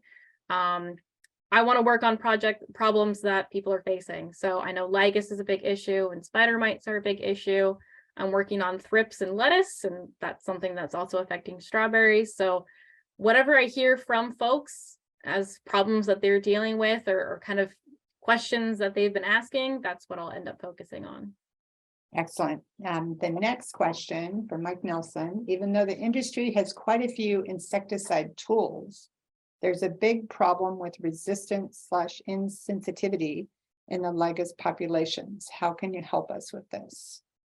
Yeah, so other than, education on making sure that people are rotating the insecticides that they're using, there's some stuff that I can pull from the other work that I'm doing in lettuce, and that's looking at resistance development over the region. So we can test lygus populations from say Santa Maria or up here in Salinas or up in Watsonville, even down in Oxnard, and get a sense for, if there are variations in insecticide resistance in those different areas, and then try to use that to let people know which tools may or may not work super well in their area and recommend tools that will work. Excellent, thank you. Chris noted in the chat, please don't leave out SWD in your future plans. Yes, Okay. I'll make note of that. I know there's been some good work coming out of UC Davis and the other advisors up here, and I do plan to continue some of that work. Excellent. Thank you so much for your presentation. Mark, would you like to close this out? It looks like all the questions have been answered.